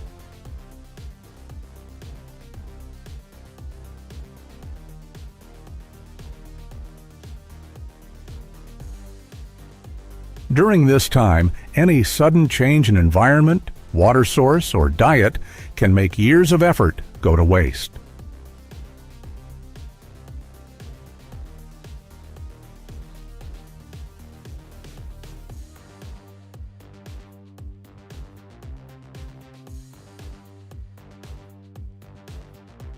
Experienced sturgeon breeders often describe this as a long journey where science and perseverance go hand in hand. Each stage of the fish's development is recorded, compared, and analyzed to ensure that by the time of harvest, the eggs have the perfect color, shine, and flavor.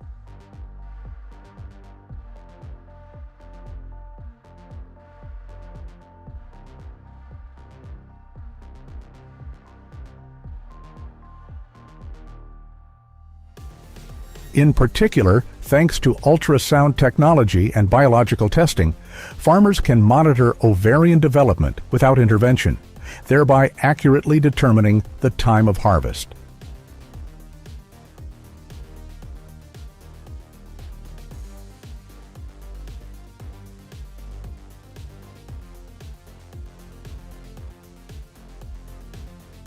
But maintaining a large-scale sturgeon farm requires huge costs, up to tens of millions of dollars.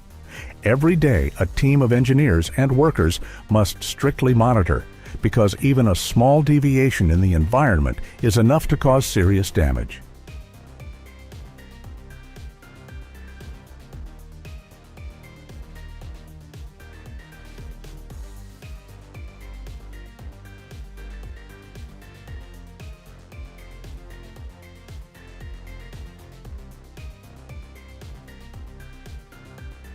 Therefore, before a small box of caviar is displayed on a luxurious banquet table, behind it is a huge system of technology, cost, and effort.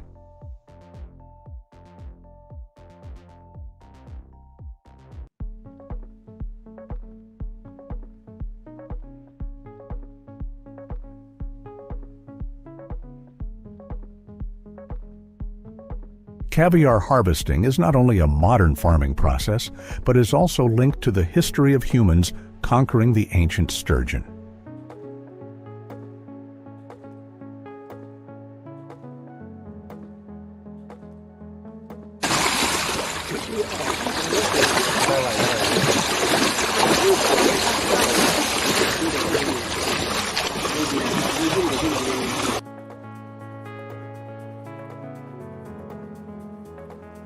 In the past, in the great rivers of Russia and the Caspian region, fishermen had to patiently spend many days on boats, hunting fish several feet long, weighing about 220 pounds.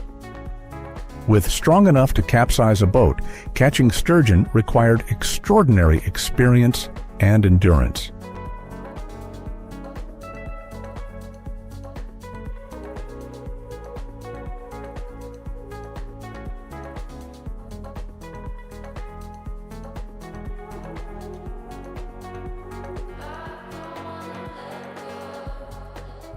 Today, most of the supply comes from high-tech farms.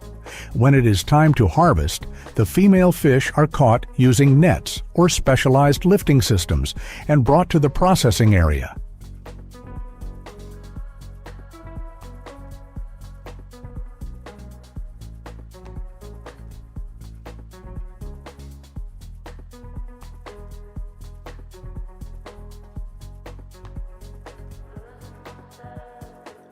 Depending on the method, eggs can be collected in the traditional way, by cutting the fish open once, or using a caviar-friendly technique, keeping the fish alive to continue spawning.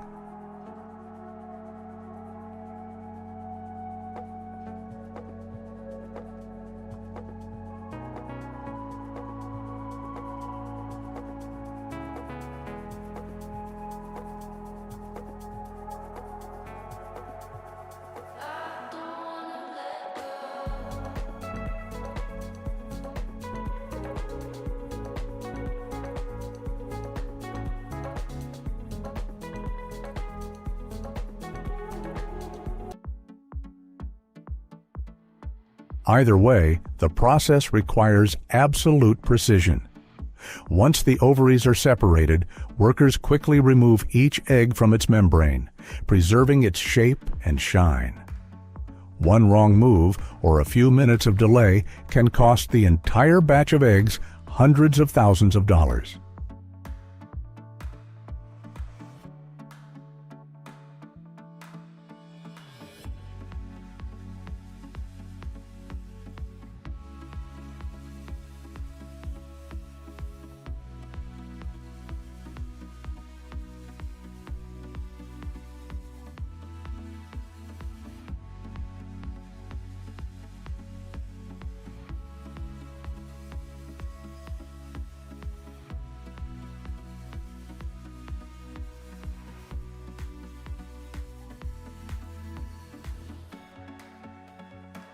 Once the sturgeon ovaries are removed from the harvesting area, the caviar journey truly begins. Stepping into the cold, sterile factory, everything is strictly controlled, with only the sound of air compressors and the steady flow of water providing the background rhythm to the luxurious process.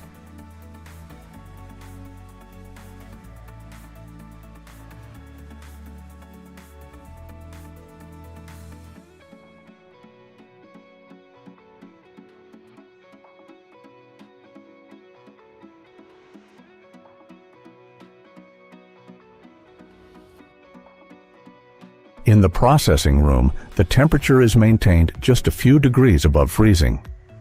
Workers wear pure white protective suits, moving with the same precision as in a laboratory.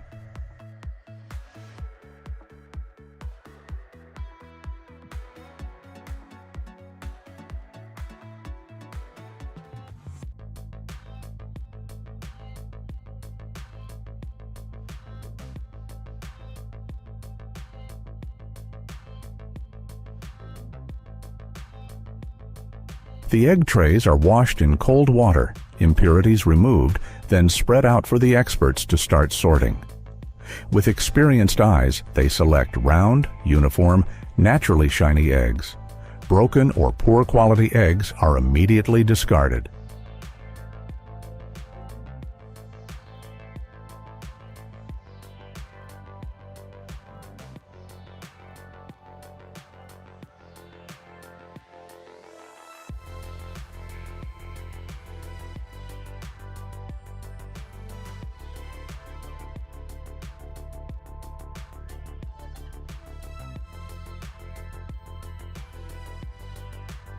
Only through this rigorous selection can the precious caviar be formed. Next, the eggs are separated from the membrane using a fine sieve. The craftsman moves skillfully so that each grain is separate, round, and not crushed.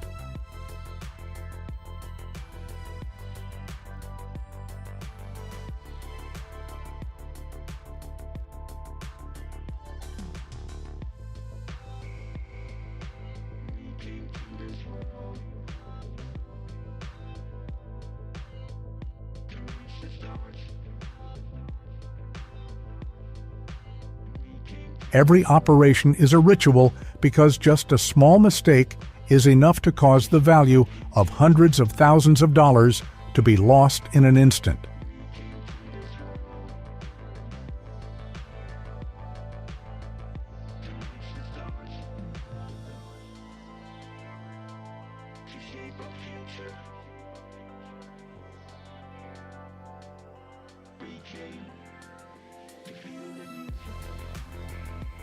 Finally, the perfect eggs are collected in large vats, ready for salting, the step that determines the delicate flavor. It is here that the fragile natural product is elevated to a global luxury icon.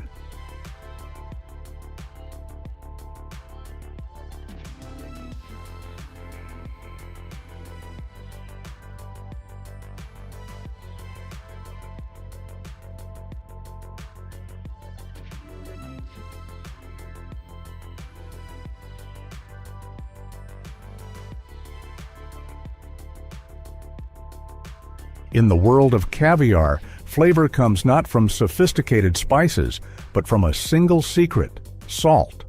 Once the plump eggs have been carefully selected, they are put through the malosol process, meaning less salt.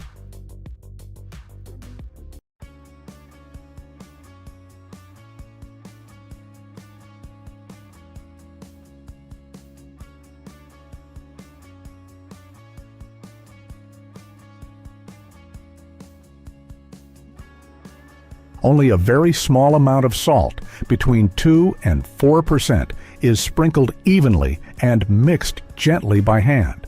The goal is not to cover up, but to highlight the natural flavor of the egg, slightly salty, fatty, and melts on the tongue.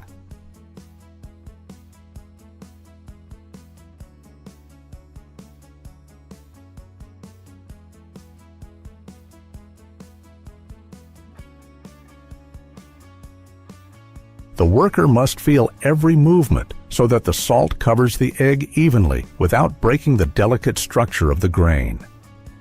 The processing time is also calculated precisely down to the minute because too little salt in the egg will quickly spoil. Too much and the delicate flavor will disappear.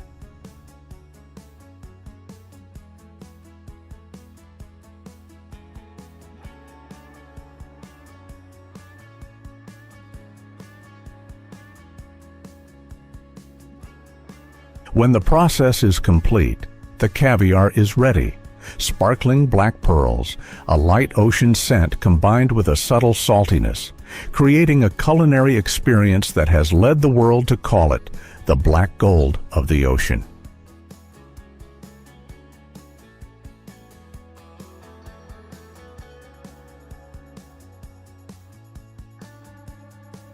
Once the flavor is perfected, the caviar is transferred to the final stage in the factory: packaging.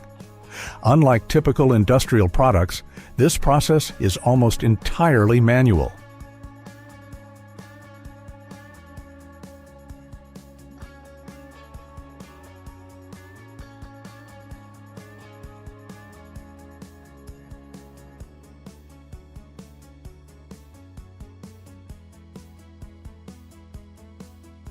Each batch of caviar is weighed to the exact ounce and placed into round, shiny metal containers. The caviar is packed tightly enough to maintain its natural texture and elasticity, but not to break the caviar.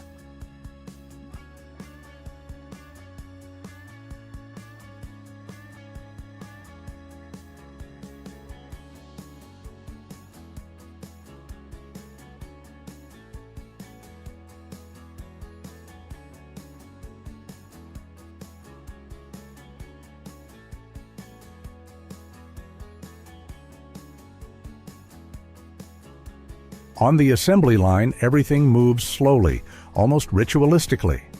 Workers seal the boxes with gold lids, then apply luxurious embossed labels, detailing the origin, production date, and type of sturgeon.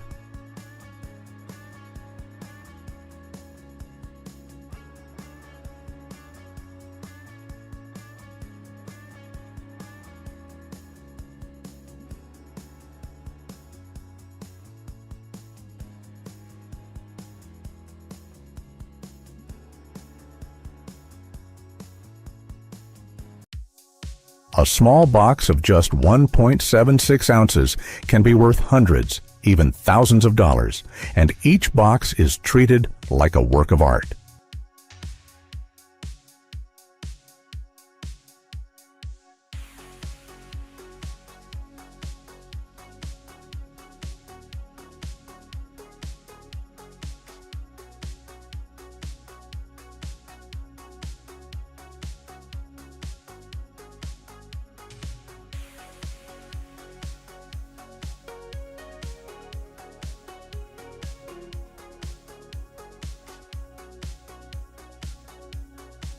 From a distance, thousands of caviar boxes lined up neatly look like sparkling coins.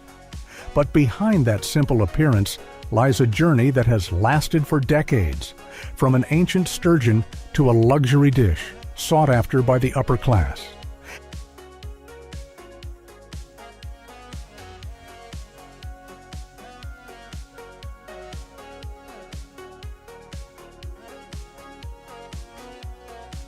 And only when the caviar box is sealed, the journey of black gold is truly ready to step out into the world.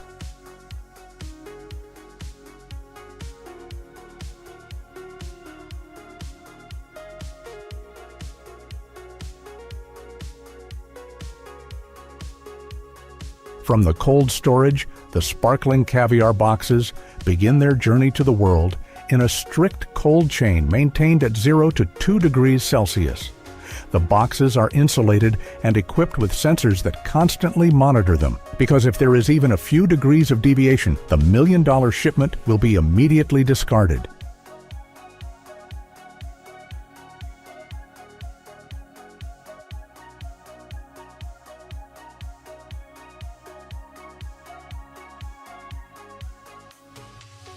Today, caviar has gone beyond its food value to become a cultural icon. A small spoonful not only packs the taste of the ocean, but also reflects a world of luxury where scarcity is valued in hundreds of millions of dollars.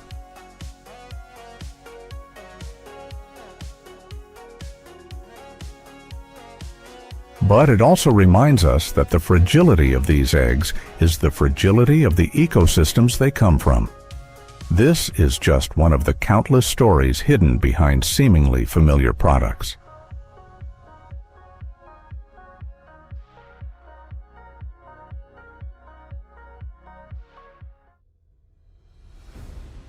From small 20-60-foot boats that ply the shore to offshore fishing vessels over 100 feet long, equipped with freezers, winches, and modern sonar systems, everything must be ready for the weeks-long hunt in international waters.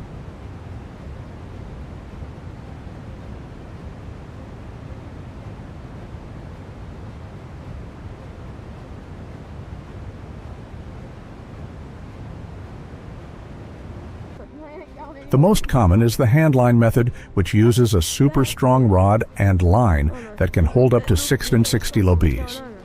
Some larger vessels employ the long line technique, dropping hundreds of hooks at a time to surround the target.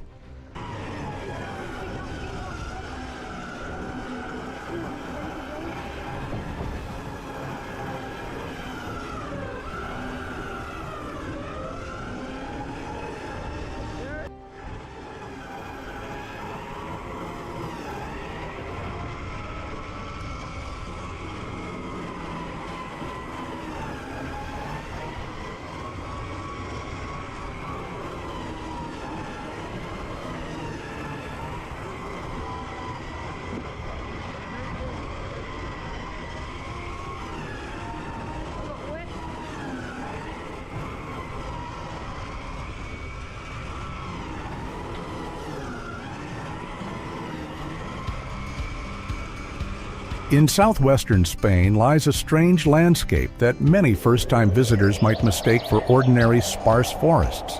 But in reality, it is Dehesa, a unique ecosystem spanning millions of hectares of semi-wild land.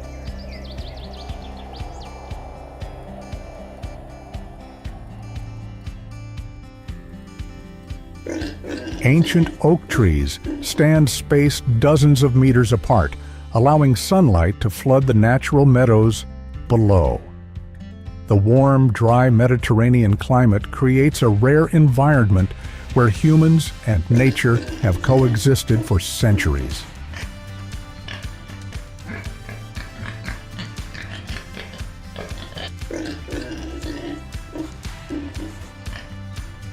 And it is in this seemingly tranquil land that a globally renowned culinary story was born.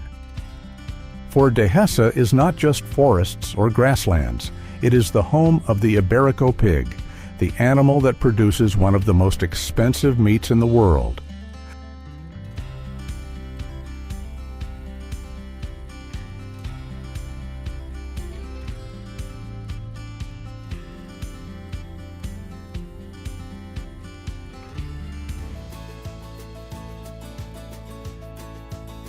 Amidst the vast oak forests of the Iberian Peninsula lies a breed of pig considered the foundation of one of the world's most expensive meats, the Iberico. They possess distinctive black skin, long, strong legs, and a biological ability almost unparalleled in the animal husbandry industry.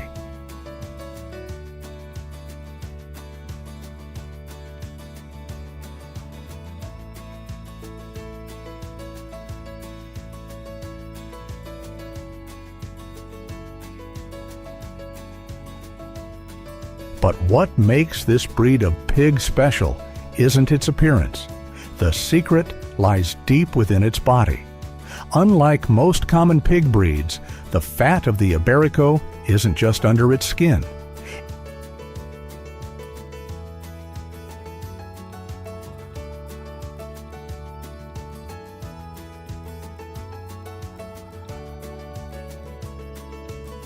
It permeates deep into each muscle fiber, creating fine white streaks of fat that intertwine throughout the meat. It is this rare structure that transforms each leg after months or even years of curing and drying into the renowned jamón ibérico.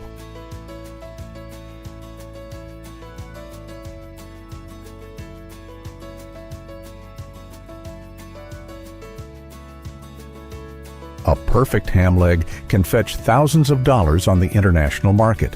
And what's remarkable is that this entire value comes from a single breed of animal, the Iberian black pig.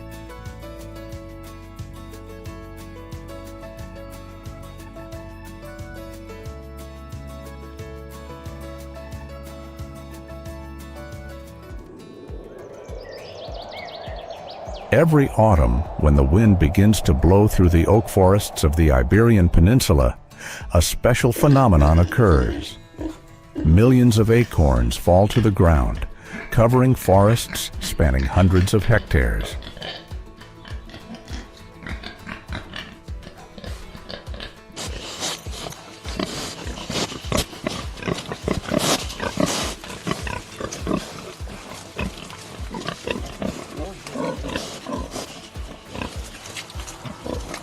Amidst the vast oak forests of the Iberian Peninsula, the life of the Iberian black pig enters its most important phase, known as montonera. For a few short months during autumn and early winter, the pigs are allowed to roam freely in the forest.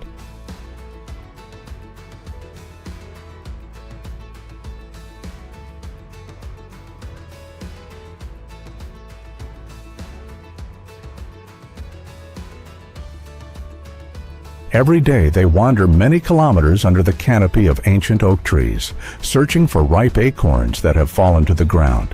An adult pig can eat 7 to 10 kilograms of acorns per day, turning an entire forest into a giant, natural feast.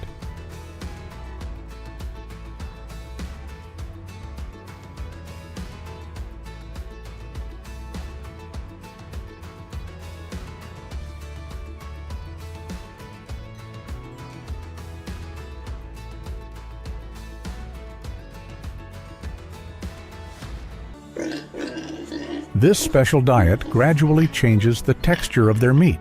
The fat becomes soft, rich in fatty acids, and deeply infused into each muscle fiber, creating the famous marbled fat patterns.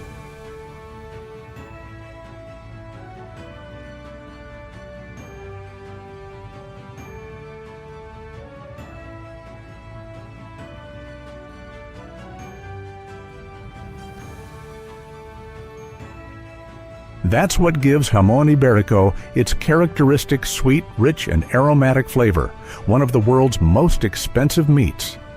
And it all begins with tiny acorns that fall into the forest each autumn.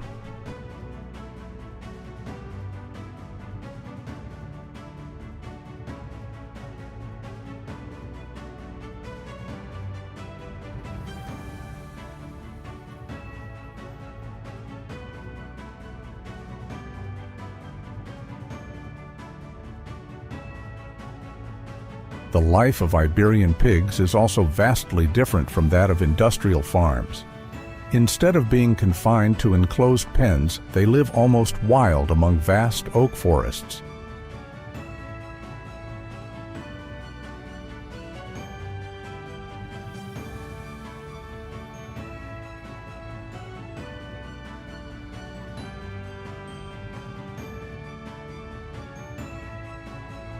Each pig is allowed to roam freely, foraging for food and exercising for months.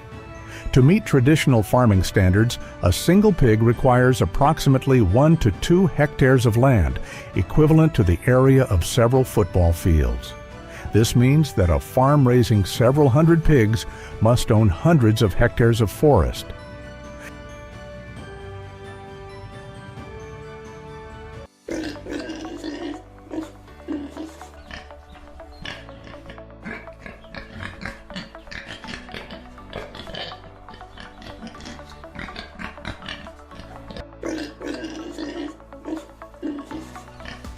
Their reproductive process is also slow and tightly controlled to maintain purebred status. Female pigs typically give birth to only 1 litter per year, with each litter containing about 4 to 6 piglets, significantly fewer than industrial pig breeds.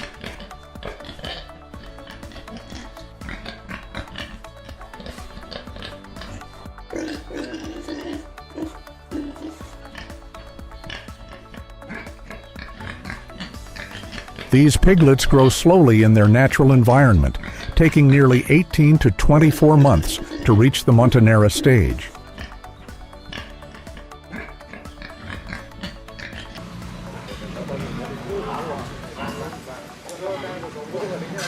It is precisely this vast space, slow growth rate, and natural lifestyle that result in Iberian pork yields being significantly lower than regular pork.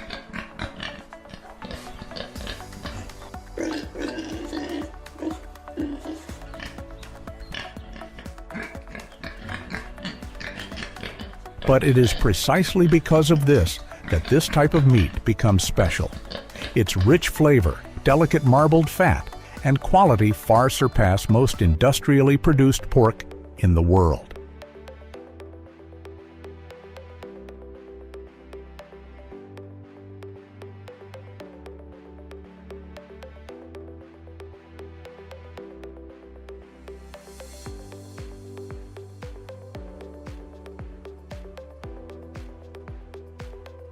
After months of roaming under oak trees and accumulating their characteristic layer of fat, the Iberian black pigs finally enter the most crucial stage of their journey.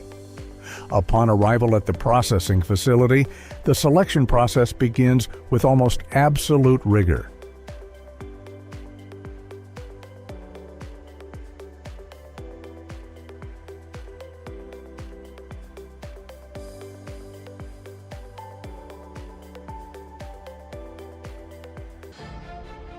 Not every cut of meat meets the standards. Experts will carefully inspect each ham leg, from its shape and muscle firmness to the amount of marbling within.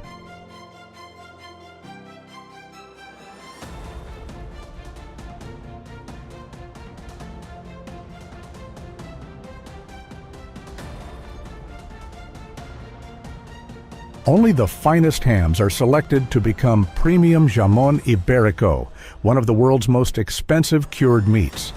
Each ham typically weighs around 7 to 9 kilograms when freshly cut, but that's just the beginning of a long journey.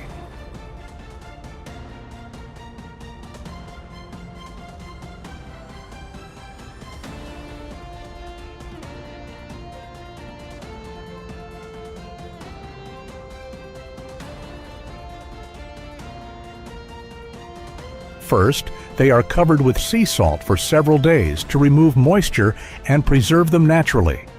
Then, the legs are hung in large drying rooms where temperature and humidity are carefully controlled.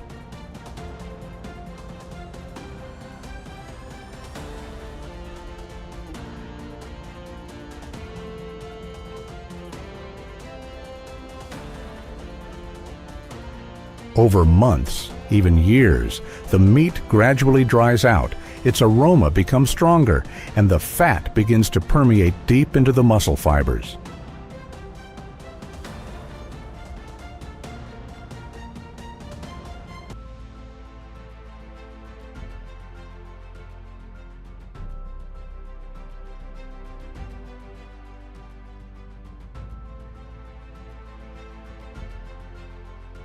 Over time, the meat turns a characteristic dark red color, its texture becomes tender, and it becomes fragrant.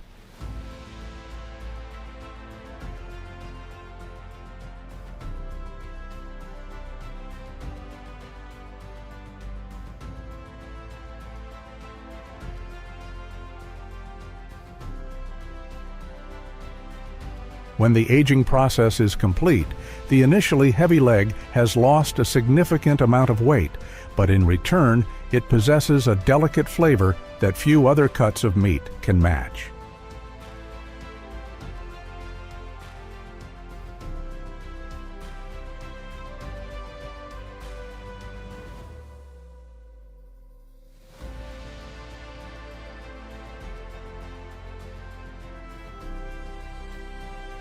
It is precisely because of this long and meticulous process that a perfect thigh can sometimes be sold for thousands of dollars on the international market.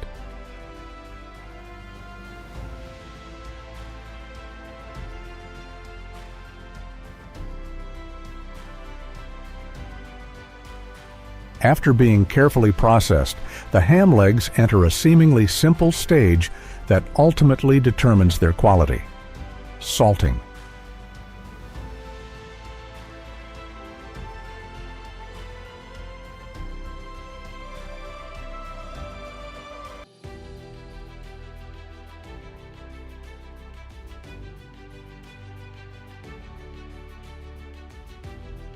Each thigh, weighing several kilograms, is completely covered in natural sea salt, a thick layer of white salt almost entirely enveloping the meat surface. But this isn't a process that takes just a few hours.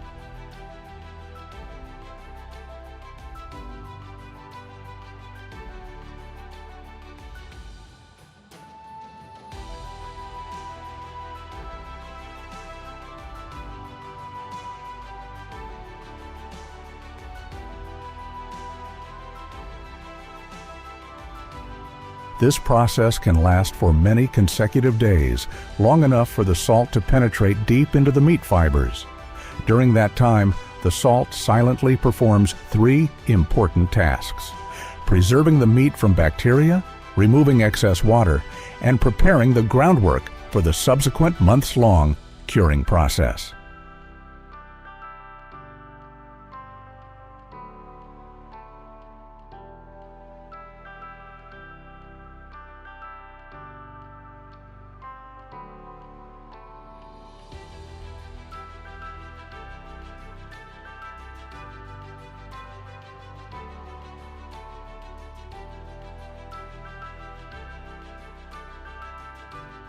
This seemingly simple step is the secret that allows these ham legs to last for months, even years, before becoming one of the most sought-after foods in the world.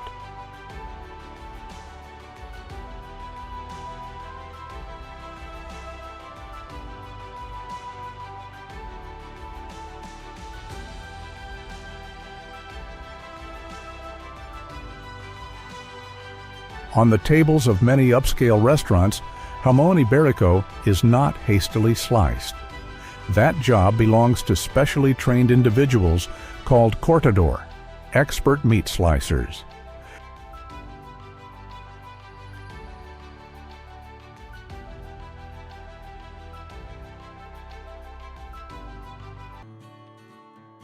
A jamón ibérico can sell for $4,000, but that figure doesn't just reflect its rarity.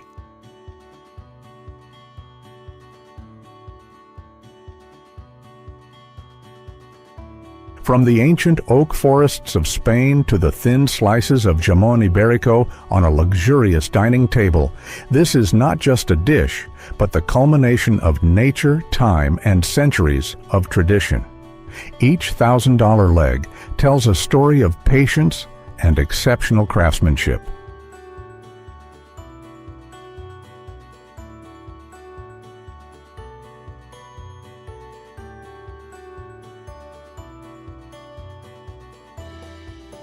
If you want to discover more fascinating stories behind luxury food and the global food industry, subscribe to the channel and turn on notifications so you don't miss the next episodes.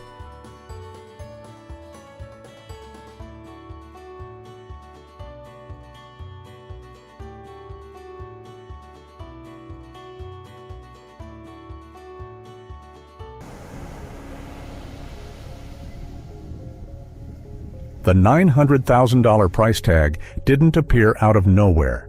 It was determined by dining tables halfway around the world.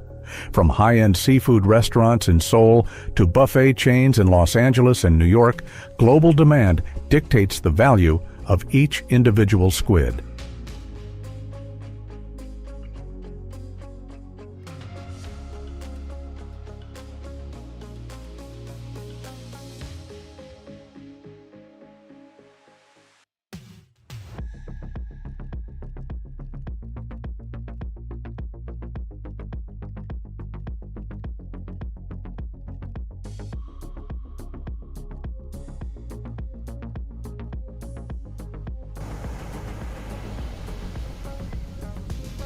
Just hours after arriving at port, the majority of the catch is frozen and shipped for export. Prices vary depending on the season, size, freshness, and even holiday periods. When the market is short of supply, the price per ton can skyrocket, and a single night of selling 40 to 60 tons is enough to push revenue close to $1 million.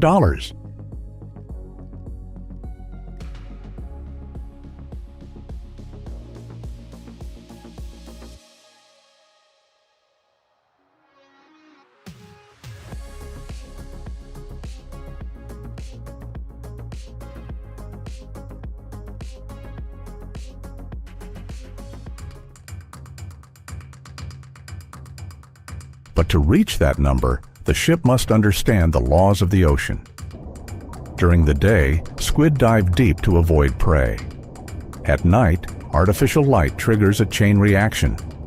Plankton gather, small fish appear, and squid instinctively surface.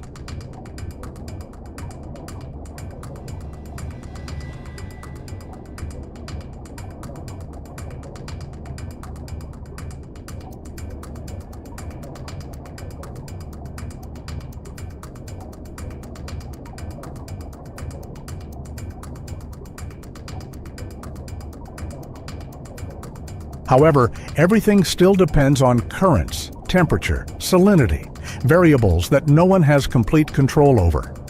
Just deviating from the current by a few nautical miles could result in a night of fruitless fishing.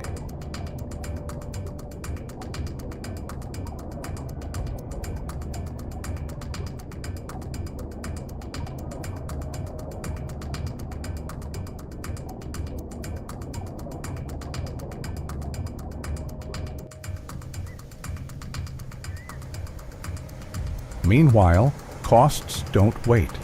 High-powered lights burn fuel hour by hour, generators run at full load, and money still dwindles even when the grid is empty. Here, the reward always comes with a commensurate risk. The sea doesn't promise, it only reacts.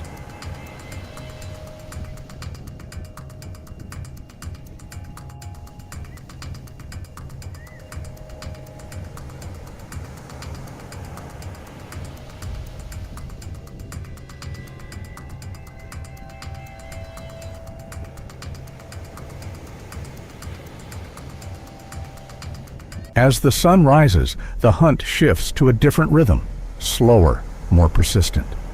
Profit now comes not from luck, but from experience and the ability to withstand an ever-changing ocean.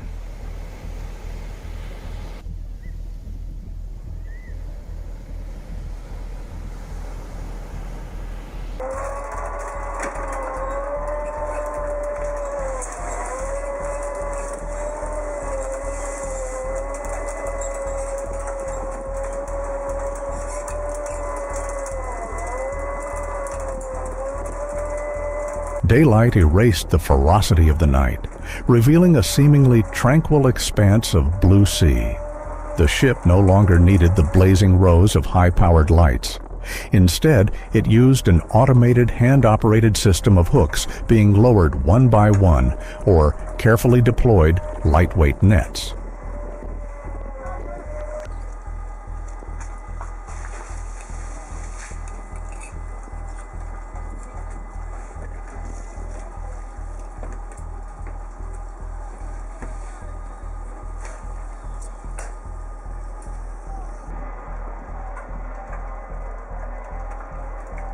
No roaring, overloaded generators, no artificial light cutting through the darkness.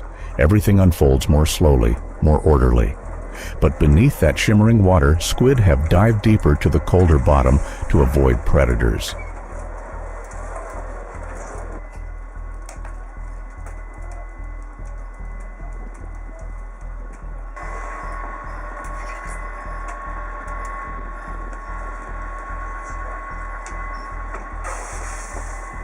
During the day, finding them cannot rely on light. It requires sonar and the experience of reading ocean currents, where temperature and salinity intersect to form invisible lines that only those with many years of seafaring experience can perceive.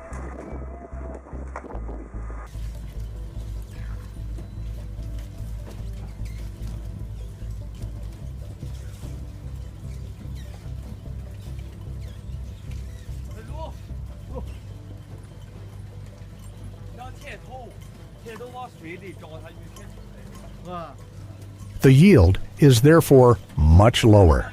A daytime shift typically brings in only 1/5 of what a big night's catch would yield. There are no bursts of 40 or 50 tons in a few hours, but there is also no risk of burning tens of thousands of dollars worth of fuel just to pull up an empty net.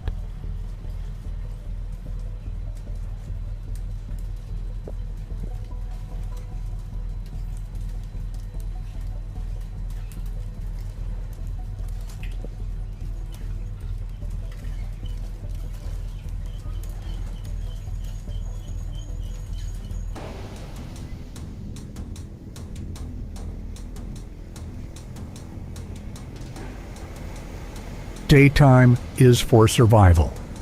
Nighttime is for winning big. The pace on deck is slow and steady, with fewer shouts and less pressure, as if this is the necessary quiet to maintain the ship's heartbeat. It doesn't make anyone rich quickly, but it creates a financial security sufficient for them to continue sailing.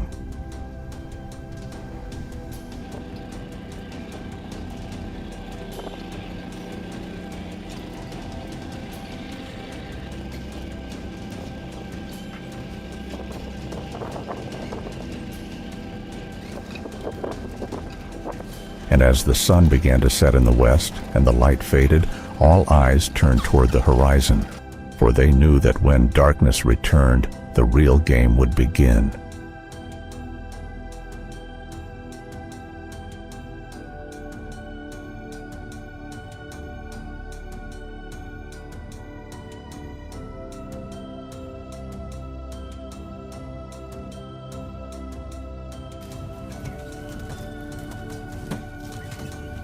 As the sun completely set, the ship entered its real gamble. The array of high-powered halogen and LED lights simultaneously blazed, casting a cool white glow around the sides of the vessel.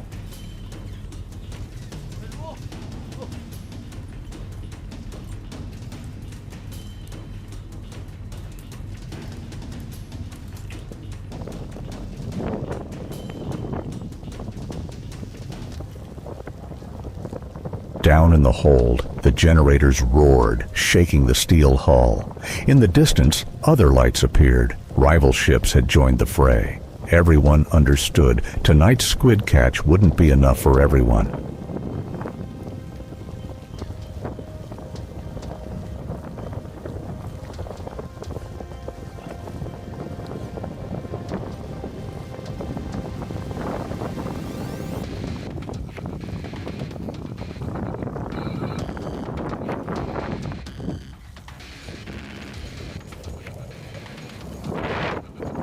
That light isn't just for guiding the way. It triggers a whole biological chain beneath the water's surface. Plankton are drawn to the light, small fish flock to hunt, and squid from the depths silently rise to the surface. If the current, temperature, or water clarity are out of sync, the sea surface will remain dark and empty.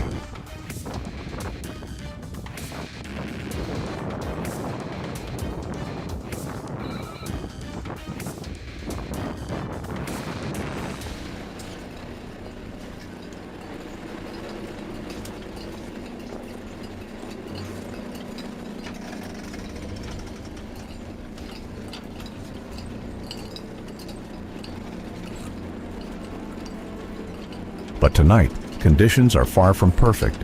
The waves are higher than forecast. The wind has shifted direction. Sonar signals are sparse. The generator is running at full load, heating up hour by hour. Fuel is being burned continuously while the water remains still. The tension is building between the wind and the unusual metallic rattling from the engine room. A midnight incident could change everything.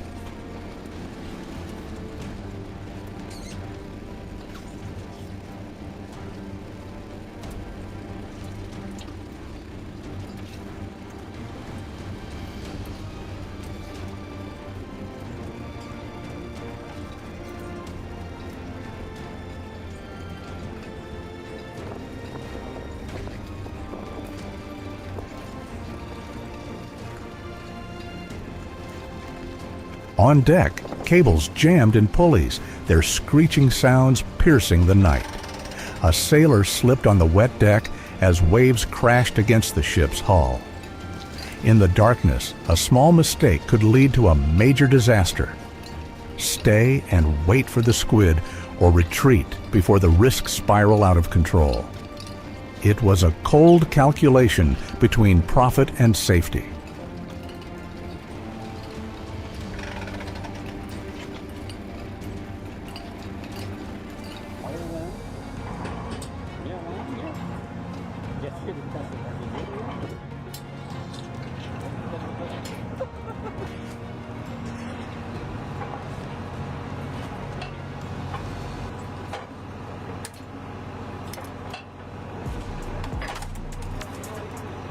Then a sudden, dense signal appeared on the sonar, a distinct moving mass entering the illuminated area. The order to increase power was given. Lights flared up, nets were lowered. When pulled up, the cables were taut as if about to snap. The crane vibrated violently. Water gushed from the edges of the nets. Then the first silvery flashes appeared.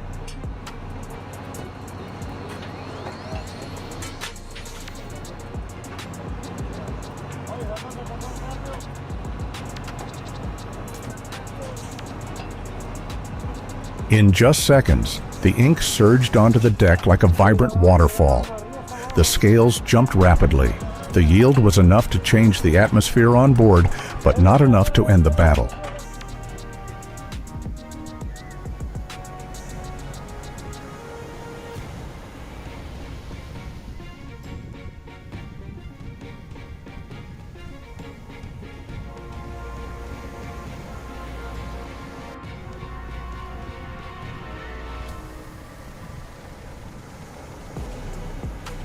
As soon as the squid is dumped onto the deck, another race begins.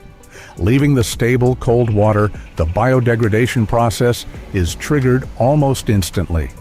Enzymes break down the meat structure, and the color may become cloudy if the temperature doesn't drop quickly enough. Every minute of delay is a matter of money.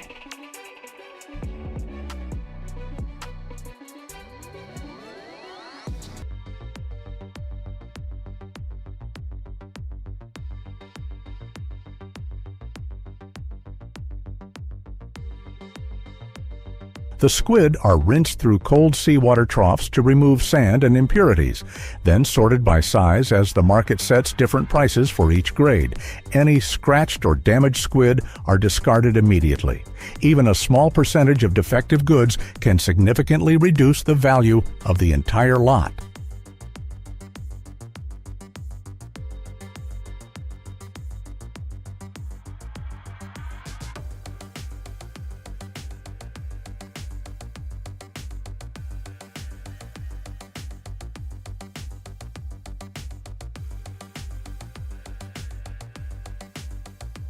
Then, the entire batch is transferred to a -40 degrees Celsius freezer.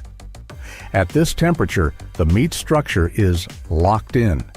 If freezing is slow, the color and crispness deteriorate, and the price can drop by 20 to 30%, enough to wipe out the profit of a lucky night.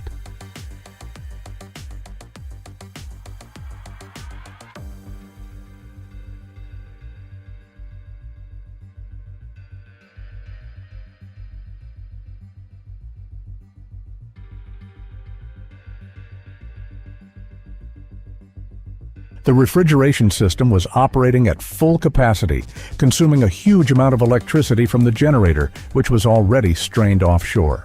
On deck, there was no more cheering, only the rhythmic and precise movements of the machinery.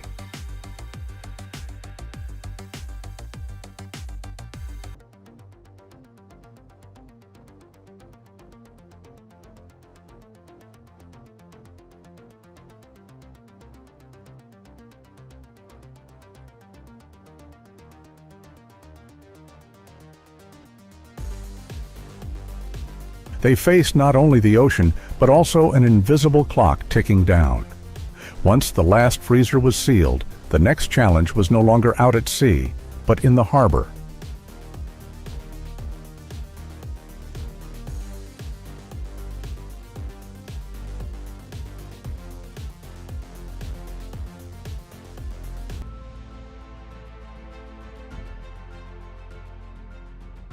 As dawn broke, the ship docked. Container cranes lifted each frozen box, frozen overnight, and transferred them to waiting refrigerated trucks. Inside the factory, the air was nearly 32 degrees Fahrenheit. Samples were taken to test for color, elasticity, water content, and microorganisms. Even a small discrepancy could result in the entire batch being held up.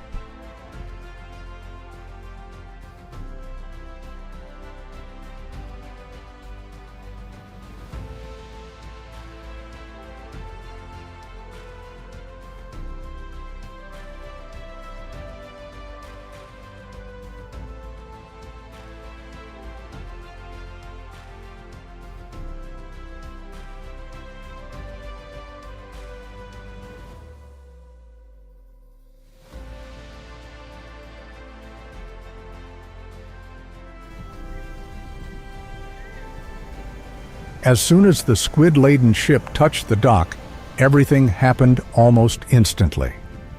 There were no cheers-only brief commands and hurried footsteps. The squid were transferred from the ice hold onto the conveyor belt, still glistening with a faint silvery sheen under the cold mist.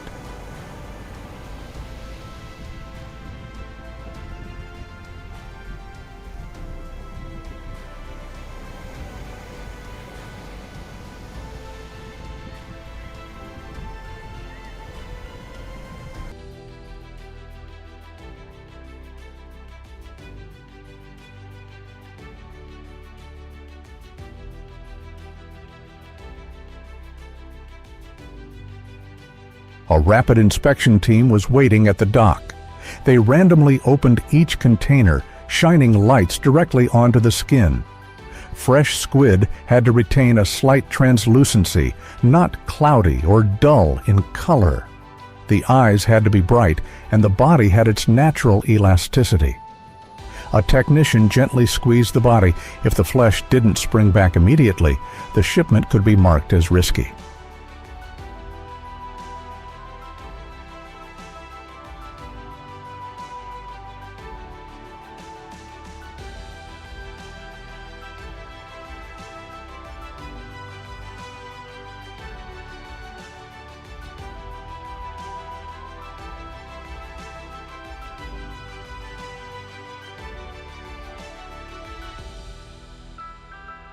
A core thermometer was inserted directly into the center of the frozen squid.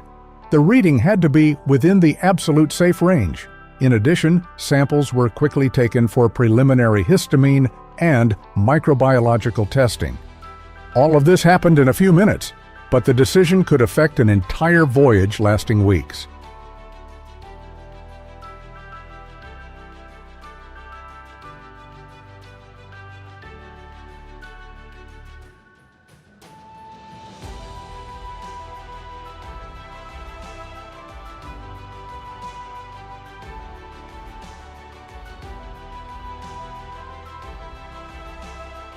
On deck, meltwater from the ice trickled down in small streams onto the metal floor. The smell of the sea was still strong. But at the port, no one sees squid as mere ocean creatures anymore. They've become a shipment that must meet certain standards.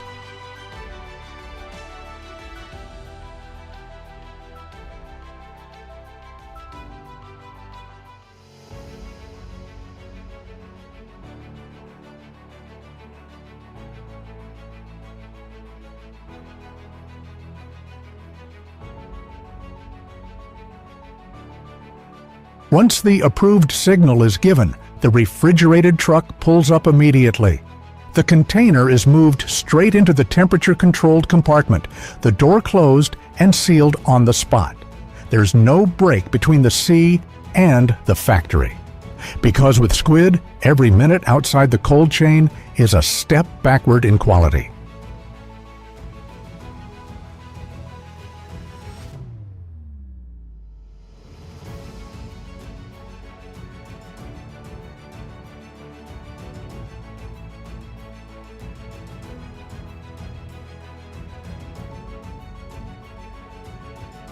And so, in the still warm early morning light, the second leg of the journey begins, the journey of control, standards, and speed, where only perfect shipments are allowed through the factory doors.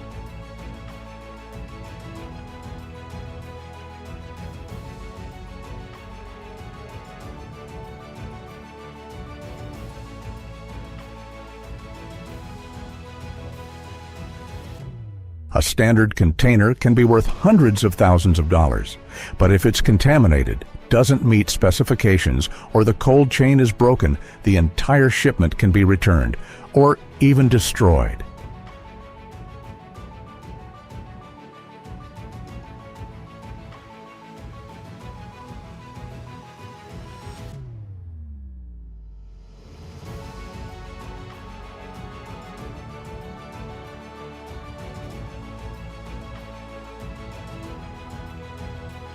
$900,000 only exists when every link in the chain is functioning perfectly.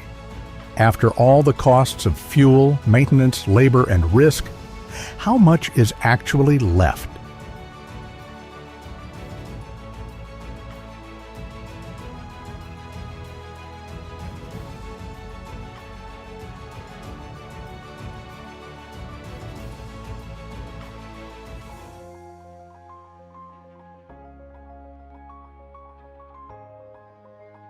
The nets can be big. Containers may leave port with staggering figures. But the real money doesn't come when the ship docks. Just a small deviation in microbiology, packaging specifications, or storage temperature is enough to have the shipment returned.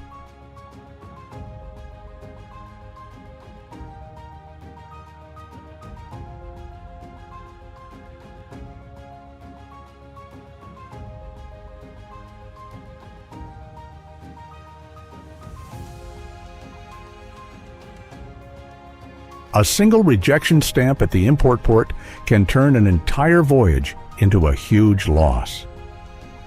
Even if all standards are met, the market is not static. Prices can fall within a few days of shipping.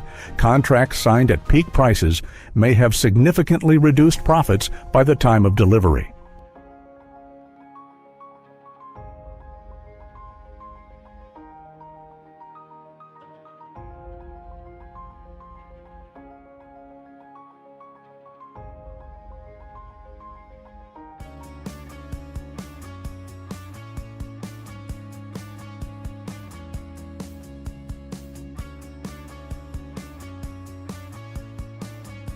The $900,000 figure therefore exists only on paper. After deducting all expenses and accounting for hidden risks, the remaining amount may be far different from the initial projection. This is not a get-rich-quick scheme.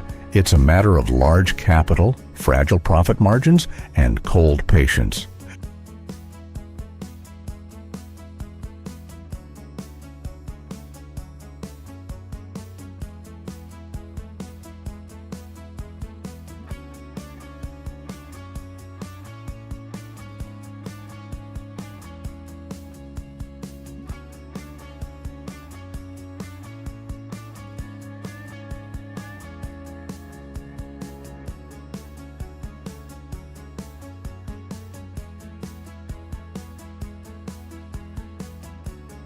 As dawn broke, the powerful lights were switched off one by one. The sea returned to its calm state, as if it had never witnessed a tense night. The machinery slowed down, the sonar fell silent, and only the waves lapped steadily against the ship's sides.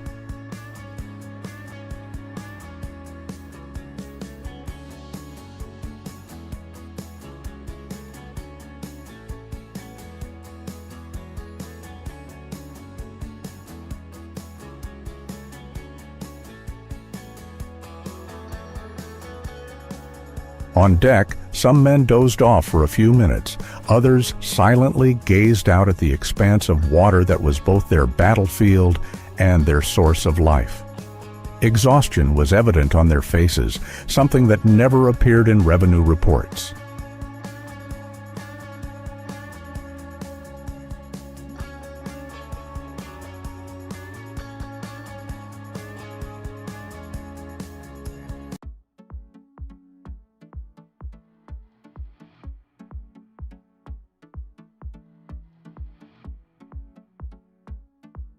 Last night could have brought in nearly $1 million, but the price was sleepless nights, immense pressure like a cable stretched taut in the wind, and the ever-present risk out at sea.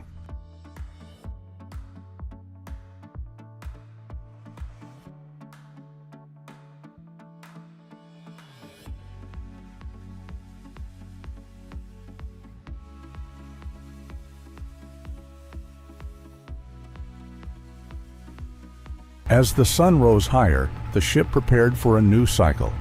The sea remained there, vast, indifferent, waiting for the next night, where rewards and challenges always went hand in hand.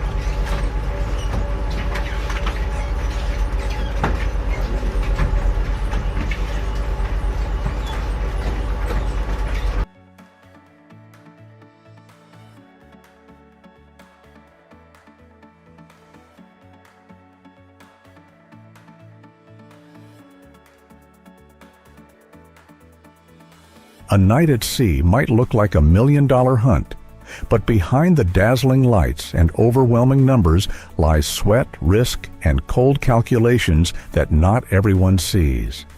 The ocean doesn't promise anything, it only offers opportunities to those who dare to step out and accept the game.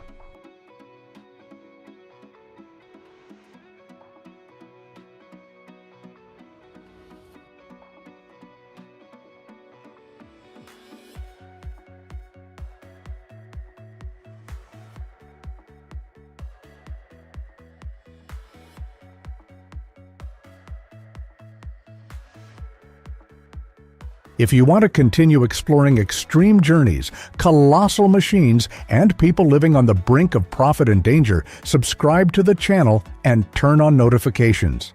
The next trip might be even more intense.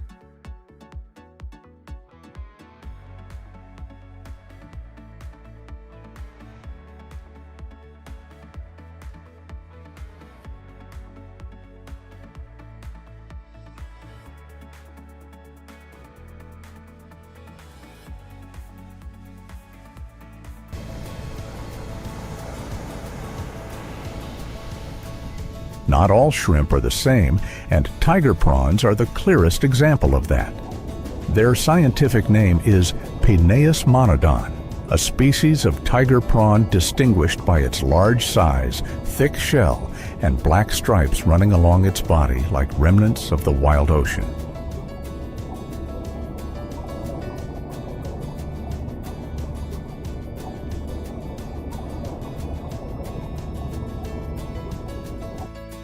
From their adult form, tiger prawns are different, heavier, firmer, and more difficult to handle than most other commercial prawn species. But that difference actually begins very early, right in the larval stage.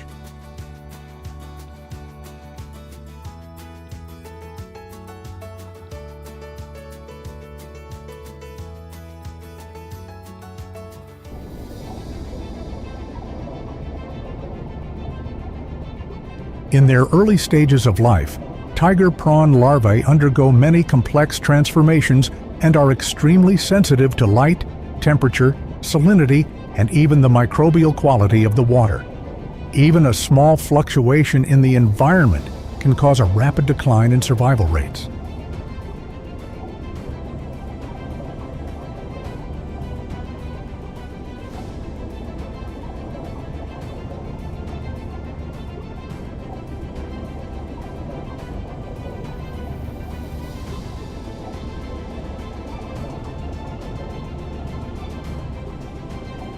In the wild, tiger prawns have a life cycle closely tied to constantly changing environments. The larval stage takes place offshore, where currents, salinity, and food sources are constantly shifting.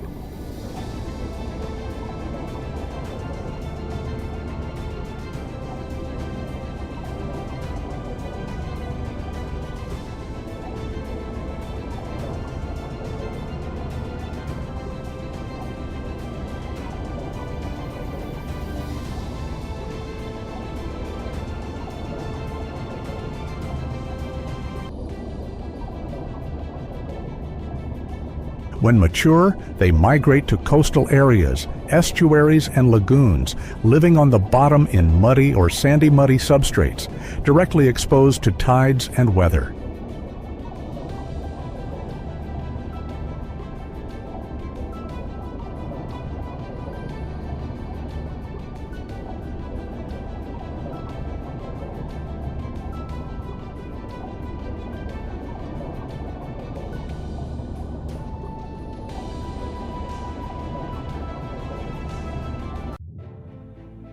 This offshore, coastal, muddy bottom cycle is what gives tiger prawns their strong adaptability, but it also makes them difficult to domesticate in controlled farming systems.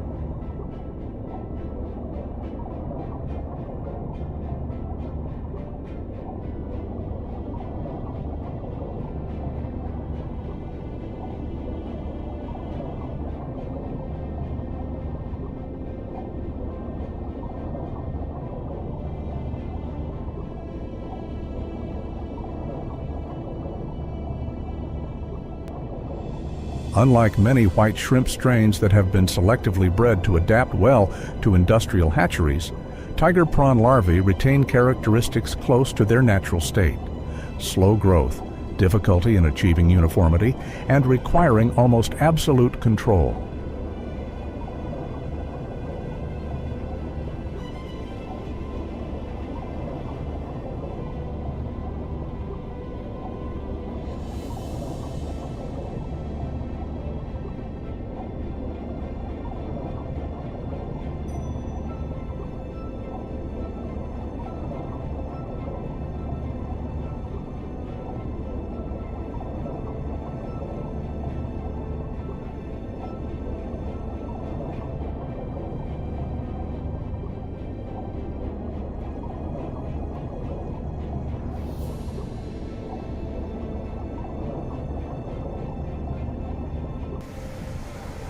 For shrimp breeders, this is the highest risk stage, where millions of larvae can disappear in just a few days before they have a chance to grow into juvenile shrimp suitable for stocking.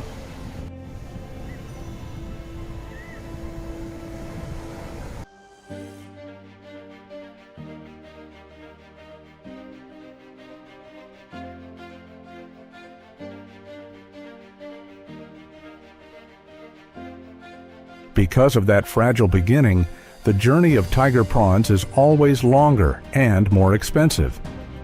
When they reach the commercial farming stage, the difference becomes even more apparent.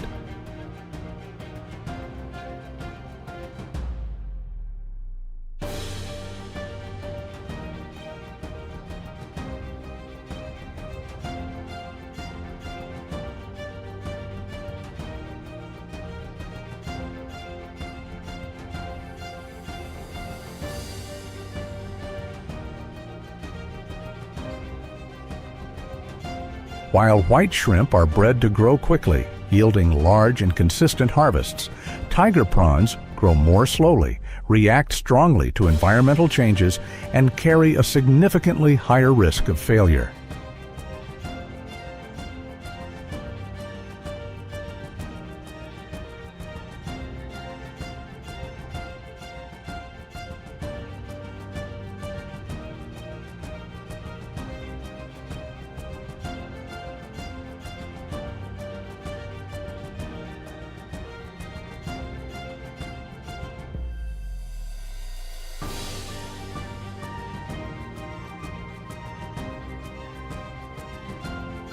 For shrimp farmers, white shrimp represent efficiency and control, while tiger prawns embody unpredictability.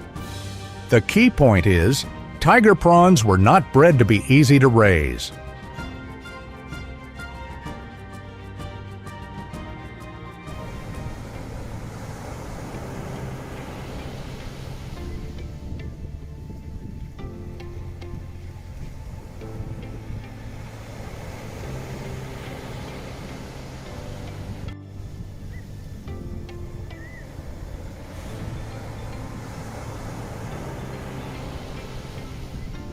Over the decades, they have retained much of their wild instinct, from the fragile larval stage to adulthood, and that is what sets this shrimp apart.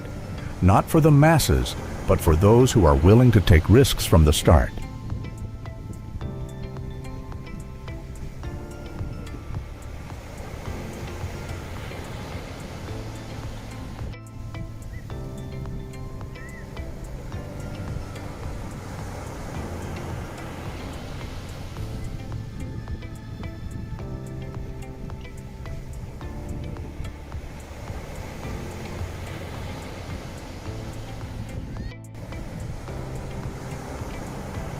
In aquaculture, growth rate not only determines yield, but also the fate of an entire crop.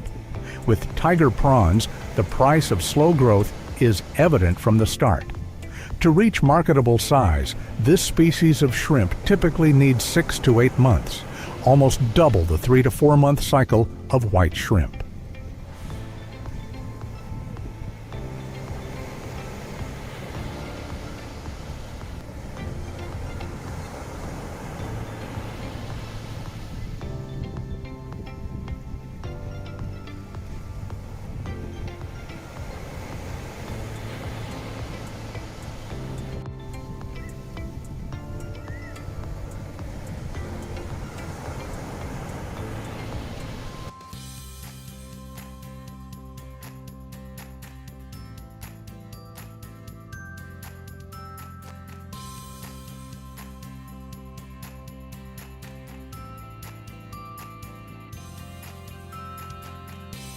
That extended period is not just about biological differences, but a linear progression of costs that increase daily.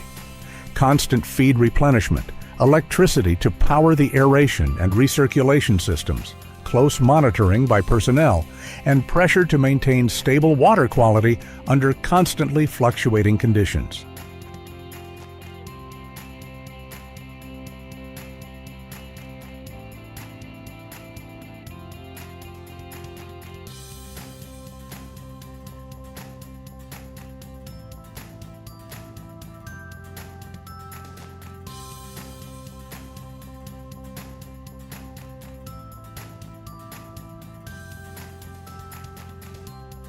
Therefore, tiger prawns are often raised in coastal ponds and brackish water ponds in estuary areas, where farmers can also adjust the salinity.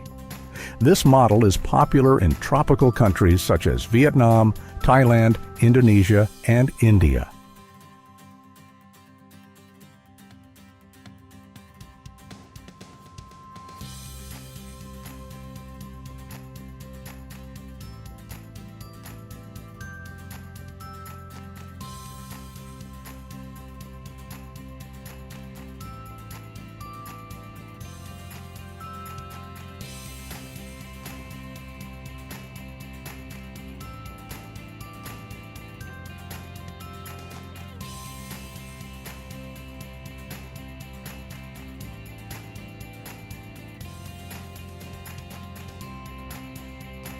However, dependence on the coastal environment also means that aquaculture ponds are constantly exposed to tides, storms, and external water sources, the most unpredictable natural variables.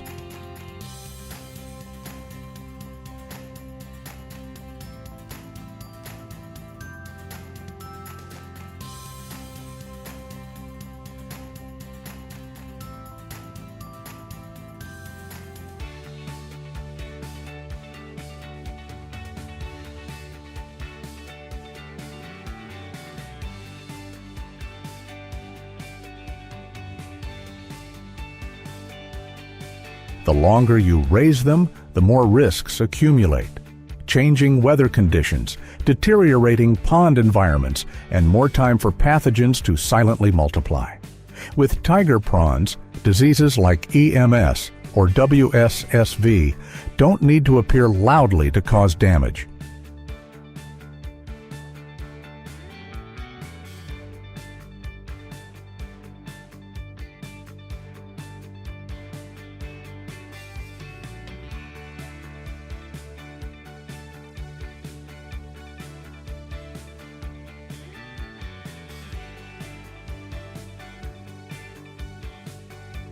In just a few days, or even a few dozen hours, a stable shrimp pond can spiral out of control. The shrimp become stressed, stop eating, and then die in large numbers. At that point, the farmer has almost no choice. Either harvest prematurely to salvage what's left, or accept draining the pond and losing everything.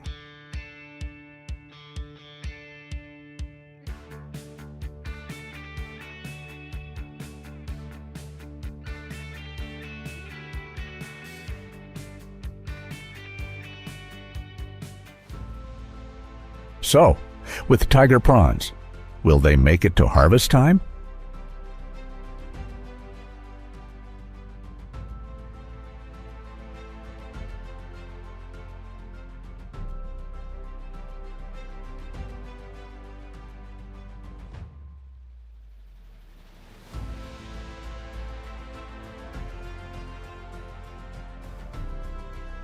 Each passing week adds to the costs and also represents a new gamble with the weather, disease, and environment.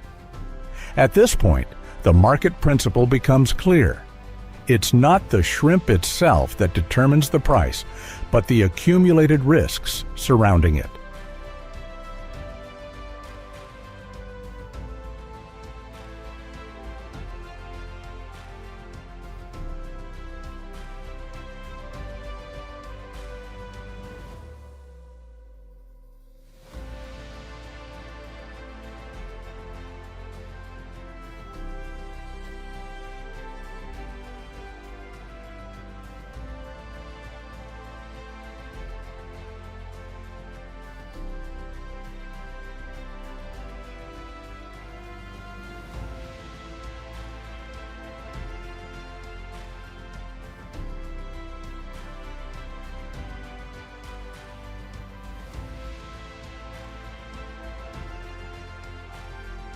When maintaining a stable pond is already a constant battle with nature, each tiger prawn that survives to the end of the season carries on the entire accumulated cost and risk of many months. And that is the true basis of the high price.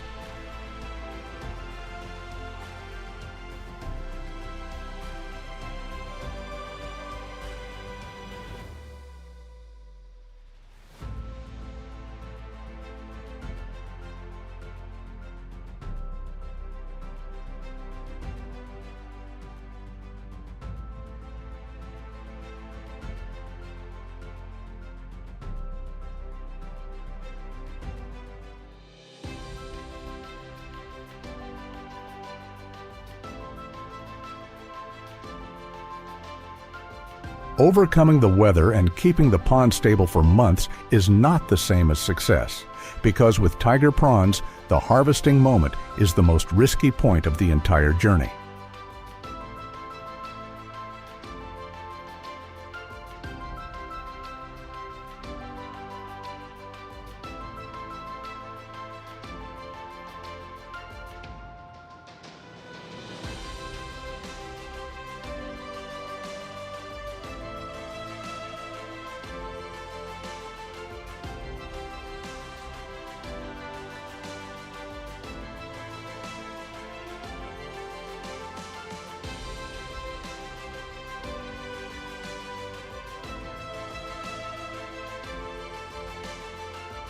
This shrimp species is extremely susceptible to stress.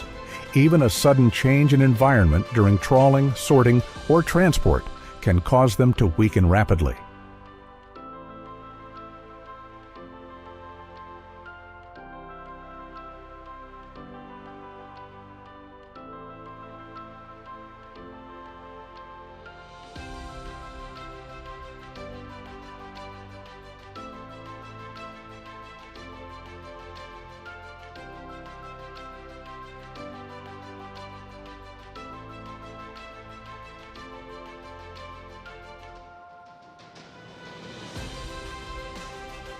If post-harvest handling is incorrect, tiger prawns can die in a very short time, leading to an almost irreversible decline in quality.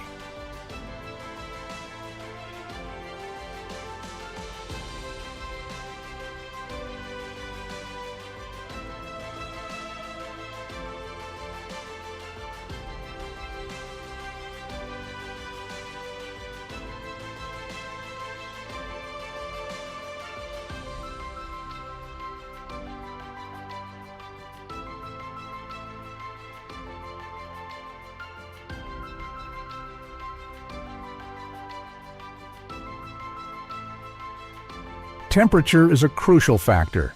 Even a slight delay in cooling causes the shrimp meat to become mushy, lose its elasticity, and its commercial value plummets.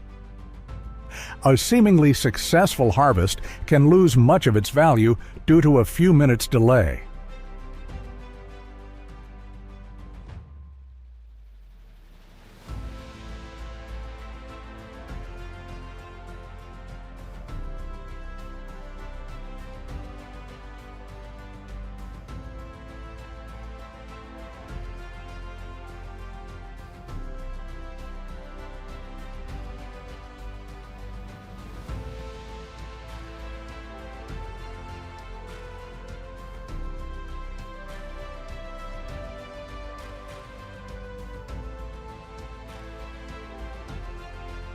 Compared to them, white shrimp are much more easygoing.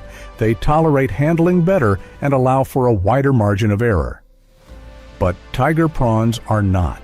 Each prawn, once out of the water, enters a new race where time is measured in minutes, not days.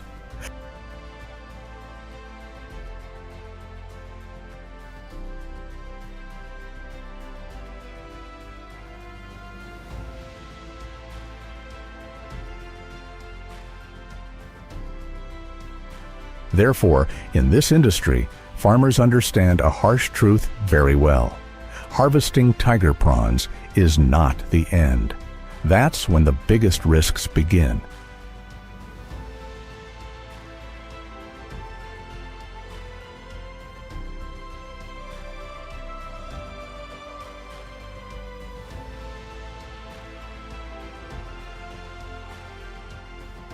And when those shrimp are brought ashore, the story about price doesn't end there.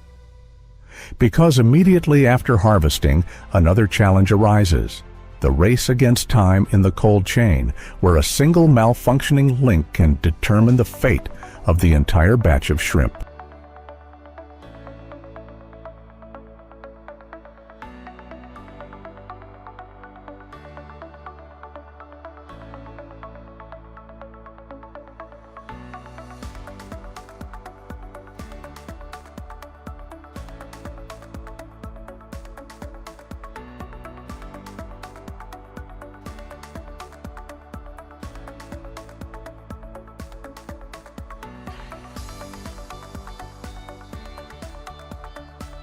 Here, time is not measured in days or hours, but in minutes, because to maintain quality, the temperature must always be kept stable around 32 to 36 degrees Fahrenheit.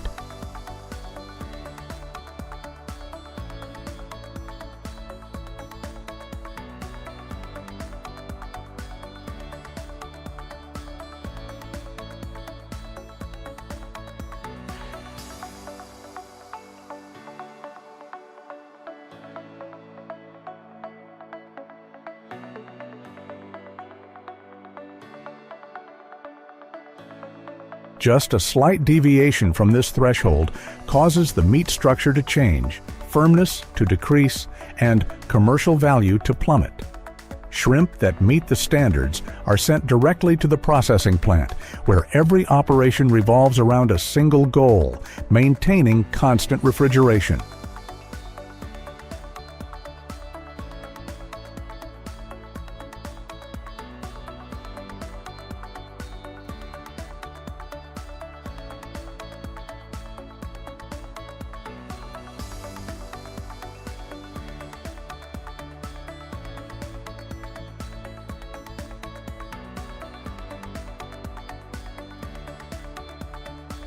Here, shrimp are quickly rinsed with cold water, sorted by size, either beheaded or left whole depending on the market, and then packaged in a strictly temperature-controlled environment.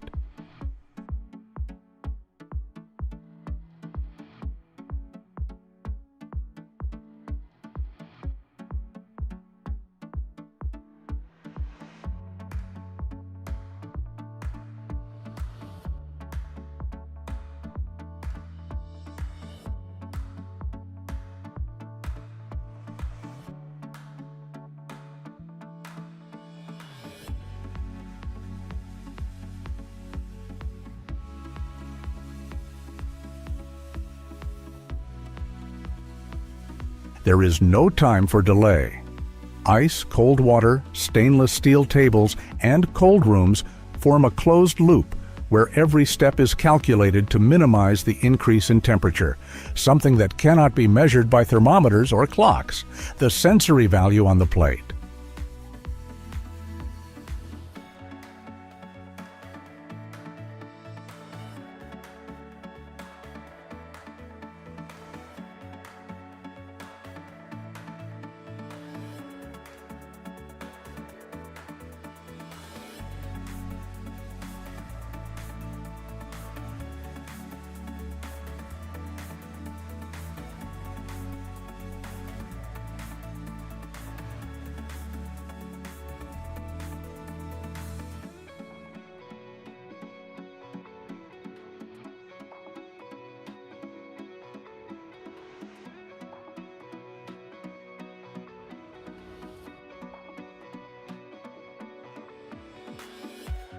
From storage, the prawns are then transferred to refrigerated containers at the port.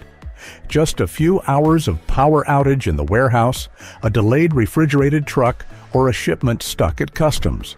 The temperature rises and the batch of prawns can be degraded overnight. In the world of tiger prawns, degradation means financial loss, and that loss often happens faster than any prediction.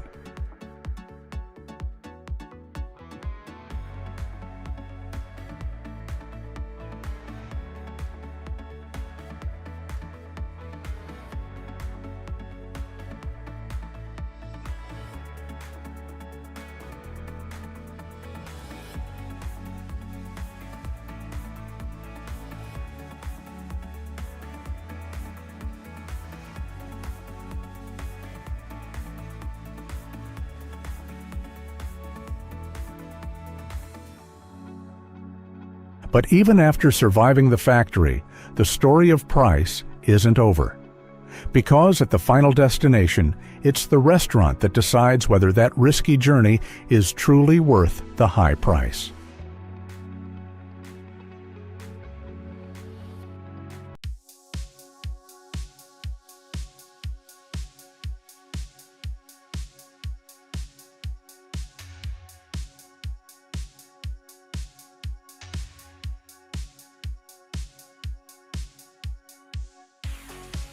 The reason chefs are willing to pay a high price isn't about size or ostentation, but about the most difficult thing to replicate in the culinary world: subtle flavor.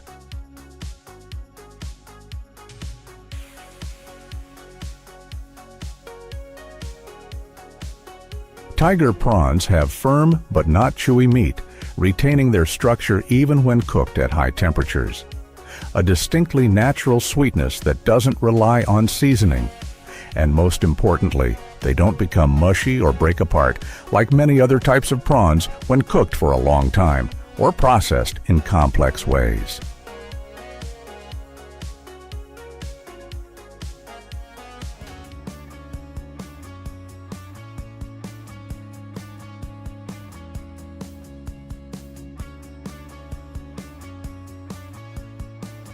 This very consistency makes tiger prawns the ideal ingredient for fine dining, where every small detail must be under the chef's control.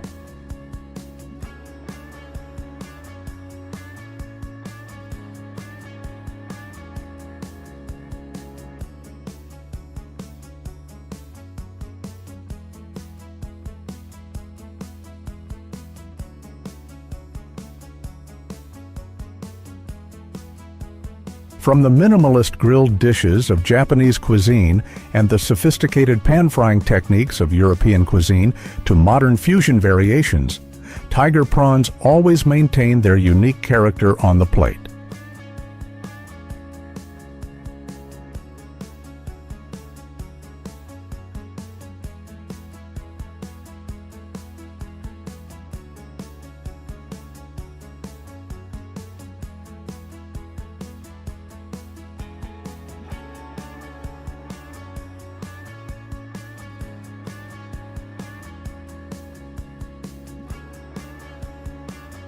For restaurants, what they buy isn't just an ingredient, but the assurance that the diner's experience will live up to expectations.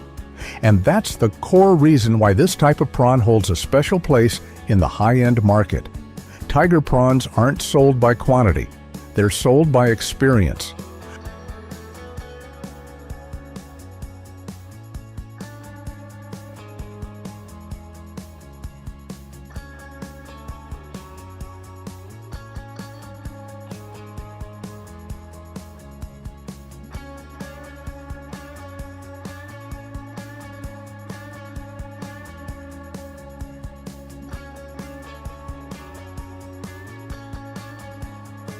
From risky ponds to the sophisticated kitchens of high-end restaurants, the journey of tiger prawns reveals a simple yet harsh truth.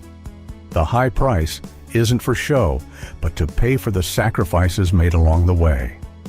Every prawn that survives is the result of time, care, and a series of decisions that cannot be wrong.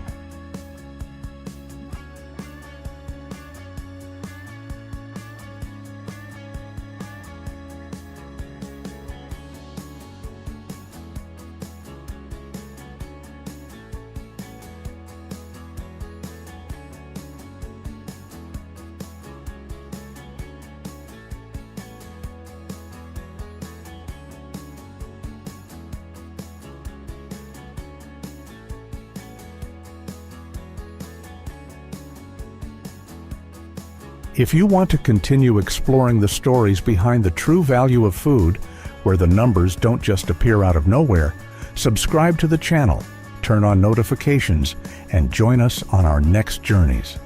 Because behind every expensive dish, there's always a story worth telling.